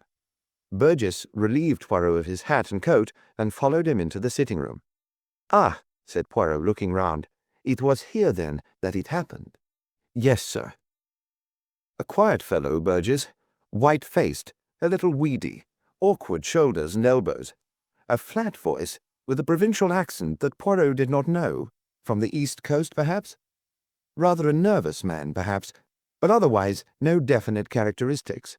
It was hard to associate him with positive action of any kind. Could one postulate a negative killer? He had those pale blue, rather shifty eyes that unobservant people often equate with dishonesty. Yet a liar can look you in the face with a bold and confident eye. What is happening to the flat? Poirot inquired. I'm still looking after it, sir. Major Rich arranged for my pay and to keep it nice until... The eyes shifted uncomfortably. Until, agreed Poirot. He added in a matter-of-fact manner, I should say that Major Rich will almost certainly be committed for trial. The case will come up probably within 3 months. Burgess shook his head, not in denial, simply in perplexity. It really doesn't seem possible, he said. That Major Rich should be a murderer? The old thing. That chest. His eyes went across the room. Ah, so that is the famous chest. It was a mammoth piece of furniture of very dark polished wood, studded with brass, with a great brass hasp and antique lock. A handsome affair. Poirot went over to it. It stood against the wall near the window, next to a modern cabinet for holding records. On the other side of it was a door, half ajar. The door was partly masked by a big painted leather screen. That leads into Major Rich's bedroom, said Burgess. Poirot nodded. His eyes travelled to the other side of the room. There were 2 stereophonic record players, each on a low table, trailing cords of snake-like flex. There were easy chairs, a big table. On the walls were a set of Japanese prints. It was a handsome room, comfortable, but not luxurious. He looked back at William Burgess. "The discovery," he said kindly, "must have been a great shock to you." "Oh, it was, sir. I'll never forget it." The valet rushed into speech. Words poured from him. He felt perhaps that by telling the story often enough, he might at last expunge it from his mind. "I'd gone round the room, sir, clearing up, glasses and so on. I'd just stooped to pick up a couple of olives off the floor, and I saw it. On the rug. A rusty, dark stain. No, the rug's gone now to the cleaners. The police are done with it." "Whatever's that?" I thought, saying to myself, almost in joke, like, "Really, it might be blood. But where does it come from? What got spilt?" And then I saw it was from the chest, down the side here, where there's a crack. And I said, still not thinking anything, "Well, whatever." And I lifted up the lid like this. He suited the action to the word. And there it was, the body of a man, lying on his side, doubled up like he might be asleep, and that nasty foreign knife or dagger thing sticking up out of his neck. I'll never forget it. Never. Not as long as I live. The shock, not expecting it, you understand. He breathed deeply. I let the lid fall, and I ran out of the flat and down to the street, looking for a policeman, and lucky I found one just round the corner. Poirot regarded him reflectively. The performance, if it was a performance, was very good. He began to be afraid that it was not a performance, that it was just how things had happened. "You did not think of awakening First Major Rich?" he asked. "It never occurred to me, sir. What with the shock, I just wanted to get out of here." He swallowed. And get help?" Poirot nodded. "Did you realize that it was Monsieur Clayton?" he asked. "Well, I ought to have, sir, but, I don't believe I did. Of course, as soon as I got back with the police officer, I said, 'Why, it's Mr. Clayton.' And he says, 'Who's Mr. Clayton?' And I says, 'He was here last night.'" "Ah," said Poirot, "last night. Do you remember exactly when it was Mr. Clayton arrived here?" "Well, not to the minute, but as near as not 7:45, I'd say." "You knew him well?" "Well, he and Mrs. Clayton had been here quite frequently during the year and a half I've been employed here." "Did he seem quite as usual?" "I think so. A little out of breath. But I took it he'd been hurrying. He was catching a train, or so he said." "He had the bag with him, I suppose, as he was going to Scotland?" "Oh, no, sir. I imagine he was keeping a taxi down below." "Was he disappointed to find that Major Rich was out?" "Well, not to notice. Just said he'd scribble a note. He came in here and went over to the desk, and I went back to the kitchen. I was a little behindhand with the anchovy eggs. The kitchen's at the end of the passage, and you don't hear very well from there. I didn't hear him go out or the master come in, but then I wouldn't expect to." "And the next thing?" "Well, Major Rich called me. He was standing in the door here. He said he'd forgotten Mrs. Spence's Turkish cigarettes. I was to hurry out and get them. So I did. I brought them back and put them on the table in here. Of course, I took it that Mr. Clayton had left by then to get his train." "And nobody else came to the flat during the time Major Rich was out, and you were in the kitchen?" "No, sir. No one." "Can you be sure of that?" "Well, how could anyone, sir? They'd have had to ring the bell." Poirot shook his head. How could anyone? The Spencers and McLaren, and also Mrs. Clayton, could, he already knew, account for every minute of their time. McLaren had been with acquaintances at the club. The Spencers had had a couple of friends in for a drink before starting. Margarita Clayton had talked to a friend on the telephone at just that period. Not that he thought of any of them as possibilities. There would have been better ways of killing Arnold Clayton than following him to a flat with a manservant there and the host returning at any moment. No.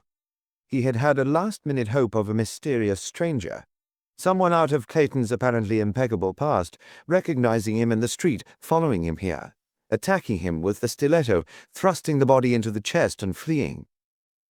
Pure melodrama, unrelated to reason or to probabilities, in tune with romantic historical fictions, matching the Spanish chest. He went back across the room to the chest. He raised the lid. It came up easily, noiselessly. In a faint voice, Burgess said, "It's been scrubbed out, sir. I saw to that." Poirot bent over it. With a faint exclamation, he bent lower. He explored with his fingers. "These holes, at the back and on one side, they feel as though they have been made quite recently." "Oh, sir?" The valet bent to see. "I really couldn't say. I've never noticed them particularly. They are not very obvious, but they are there." "What is their purpose, would you say?" "Well, I really wouldn't know, sir. Some animal, perhaps. A beetle? Something of that kind? Something that gnaws wood?" "Some animal," said Poirot. "I wonder." He stepped back across the room. "When you came in here with the cigarettes, was there anything at all about this room that looked different? Anything at all? Chairs moved, table, or something of that kind?" "Well, it's odd you're saying that, sir. Now you come to mention it, there was. That screen there that cuts off the draught from the bedroom door, it was moved over a bit more to the left." "Like this?" Poirot moved swiftly. A little more still." "That's right." The screen had already masked about half of the chest. The way it was now arranged, it almost hid the chest altogether. "Why did you think it had been moved?" "I didn't think, sir." Another Miss Lemon. Burgess added doubtfully, "I suppose it leaves the way to the bedroom clearer, if the ladies wanted to leave their wraps." "Perhaps. But there might be another reason." Burgess looked inquiring. "The screen hides the chest now, and it hides the rug below the chest. If Major Rich stabbed Mr. Clayton, blood would presently start dripping through the cracks at the base of the chest. Someone might notice, as you noticed the next morning. So, the screen was moved." "I never thought of that, sir." "What are the lights like here, strong or dim?" "Well, I'll show you, sir." Quickly, the valet drew the curtains and switched on a couple of lamps. They gave a soft, mellow light, hardly strong enough even to read by. Poirot glanced up at a ceiling light. "That wasn't on, sir. It's very little used." Poirot looked round at the soft glow. The valet said, "I don't believe you'd see any bloodstains, sir. It's too dim." "I think you are right." "So, then, why was the screen moved?" Burgess shivered. "It's awful to think of. A nice gentleman like Major Rich doing a thing like that." "You've no doubt that he did do it?" "Why did he do it, Burgess?" "Well, he'd been through the war, of course. He might have had a head wound, mightn't he? They do say as sometimes it all flares up years afterwards. They suddenly go all queer and don't know what they're doing. And they say as often as not it's the nearest and dearest as they goes for. Do you think it could have been like that?" Poirot gazed at him. He sighed, turned away. "No," he said, "it was not like that." With the air of a conjurer, a piece of crisp paper was insinuated into Burgess's hand. "Oh, thank you, sir. But really, I don't—" "You have helped me," said Poirot, "by showing me this room, by showing me what is in this room, by showing me what took place that evening. The impossible is never impossible. Remember that. I said that there were only two possibilities. I was wrong. There is a third possibility." He looked round the room again and gave a little shiver. "Pull back the curtains. Let in the light and the air. This room needs it. It needs cleansing. It will be a long time, I think, before it is purified from what afflicts it. The lingering memory of hate." Burgess, his mouth open, handed Poirot his hat and coat. He seemed bewildered. Poirot, who enjoyed making incomprehensible statements, went down to the street with a brisk step. When Poirot got home, he made a telephone call to Inspector Miller. "What happened to Clayton's bag?" "His wife said he had packed one." "It was at the club. He left it with the porter. Then he must have forgotten it and gone off without it." "What was in it?" "Well, what you'd expect. Pyjamas, extra shirt, washing things." "Very thorough. What did you expect would be in it?" Poirot ignored that question. He said, "About the stiletto. I suggest that you get hold of whatever cleaning woman attends Mrs. Spence's house. Find out if she ever saw anything like it lying about there." "Mrs. Spence?" Miller whistled.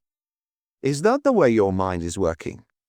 The Spences were shown the stiletto. They didn't recognize it. Ask them again." "Do you mean—" "And then let me know what they say." "I can't imagine what you think you got hold of. Read Othello, Miller. Consider the characters in Othello. We've missed out one of them." He rang off. Next he dialed Lady Chatterton. The number was engaged. He tried again a little later. Still no success. He called for George, his valet, and instructed him to continue ringing the number until he got a reply. Lady Chatterton, he knew, was an incorrigible telephoner. He sat down in a chair, carefully eased off his patent leather shoes, stretched his toes, and leaned back. "I am old," said Hercule Poirot. "I tire easily." He brightened. "But the cells, they still function. Slowly, but they function. Othello. Yes. Who was it said that to me? Ah, yes. Mrs. Spence. The bag, the screen, the body, lying there like a man asleep. A clever murder. Premeditated, planned, I think, enjoyed." George announced to him that Lady Chatterton was on the line. "Hercule Poirot here, madame. May I speak to your guest?" "Why, of course. Oh, Monsieur Poirot, have you done something wonderful?" "Not yet," said Poirot, "but possibly it marches." Presently, Margarita's voice, quiet, gentle. "Madame, when I asked you if you noticed anything out of place that evening at the party, you frowned, as though you remembered something, and then it escaped you. Would it have been the position of the screen that night?" "The screen? Why, of course, yes. It was not quite in its usual place. Did you dance that night?" "Part of the time. Who did you dance with mostly?" "Jeremy Spence. He's a wonderful dancer. Charles is good, but not spectacular. He and Linda danced, and now and then we changed. Jock McLaren doesn't dance. He got out the records and sorted them and arranged what we'd have." "You had serious music later?" "Yes." There was a pause. Then Margarita said, "Monsieur Poirot, what is all this? Is there hope? Do you ever know, madame, what the people around you are feeling?" Her voice, faintly surprised, said, "I suppose so." "I suppose not. I think you have no idea. I think that is the tragedy of your life. But the tragedy is for the other people, not for you. Someone today mentioned to me Othello. I asked if your husband was jealous, and you said you thought he must be. But you said it quite lightly. You said it as Desdemona might have said it, not the realizing danger. She too recognized jealousy, but she did not understand it. Because she herself never had and never could experience jealousy. She was, I think, quite unaware of the force of acute physical passion. She loved her husband with the romantic fervor of hero worship. She loved her friend Cassio, quite innocently, as a close companion. I think that because of her immunity to passion, she herself drove men mad. Am I making sense to you, madame?" There was a pause. And then Margarita's voice answered, cool, sweet, a little bewildered. I don't really understand what you are saying." Poirot sighed. He spoke in matter-of-fact tones. "This evening," he said, "I pay you a visit."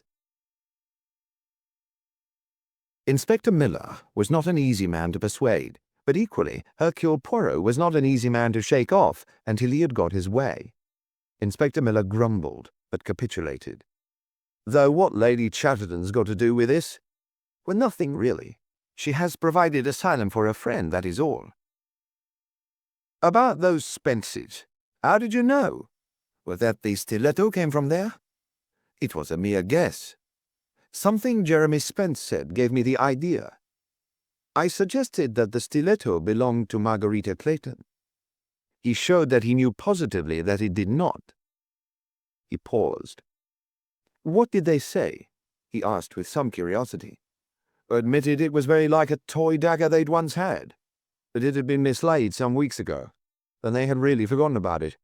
I suppose Rich pinched it from there."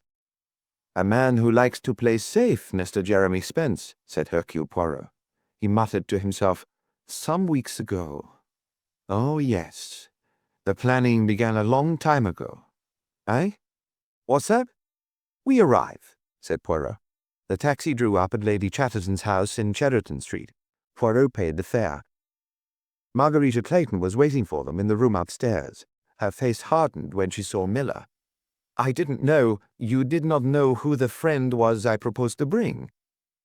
"Inspector Miller is not a friend of mine." "Well, that rather depends on whether you want to see justice done or not, Mrs. Clayton. Your husband was murdered." "And now we have to talk of who killed him," said Poirot quickly. "May we sit down, madame?" Slowly Margarita sat down in a high-backed chair facing the two men. "I ask you," said Poirot, addressing both his hearers, "to listen to me patiently. I think I now know what happened on that fatal evening at Major Rich's flat. We started, all of us, by an assumption that was not true. The assumption that there were only two persons who had the opportunity of putting the body in the chest, that is to say, Major Rich or William Burgess. But we were wrong. There was a third person at the flat that evening who had an equally good opportunity to do so." "And who was that?"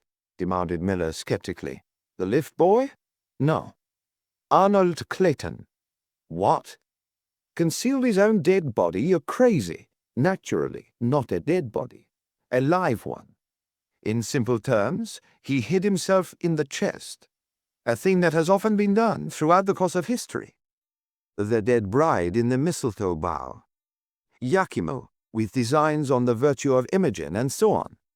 I thought of it as soon as I saw that there had been holes bored in the chest quite recently. Why?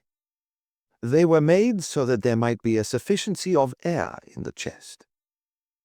Why was the screen moved from its usual position that evening?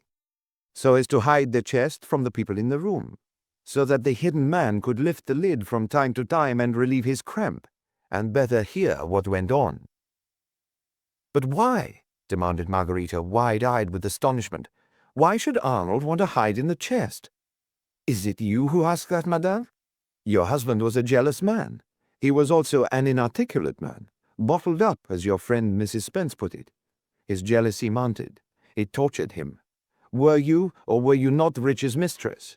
He did not know. He had to know. So, a telegram from Scotland, the telegram that was never sent and that no one ever saw. The overnight bag is packed and conveniently forgotten at the club. He goes to the flat at a time when he has probably ascertained Rich will be out.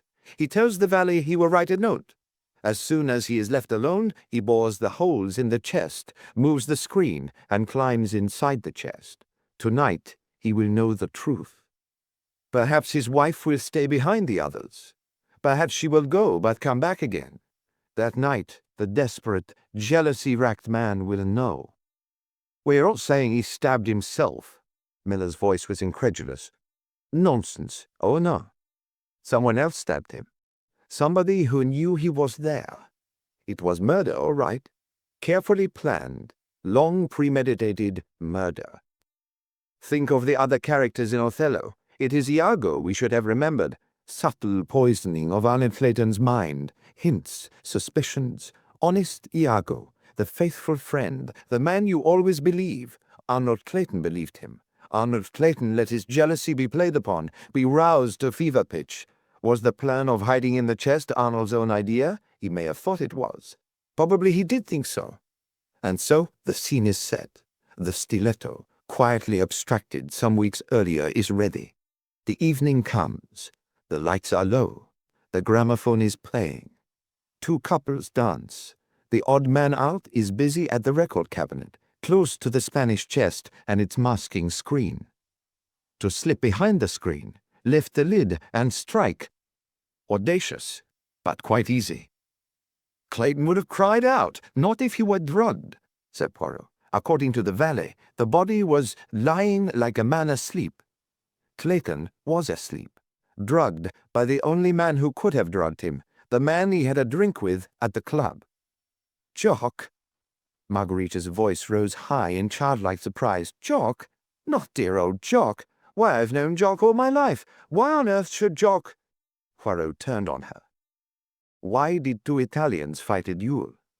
Why did a young man shoot himself? Jock McLaren is an inarticulate man. He has resigned himself, perhaps, to being the faithful friend to you and your husband. But then comes Major Rich as well.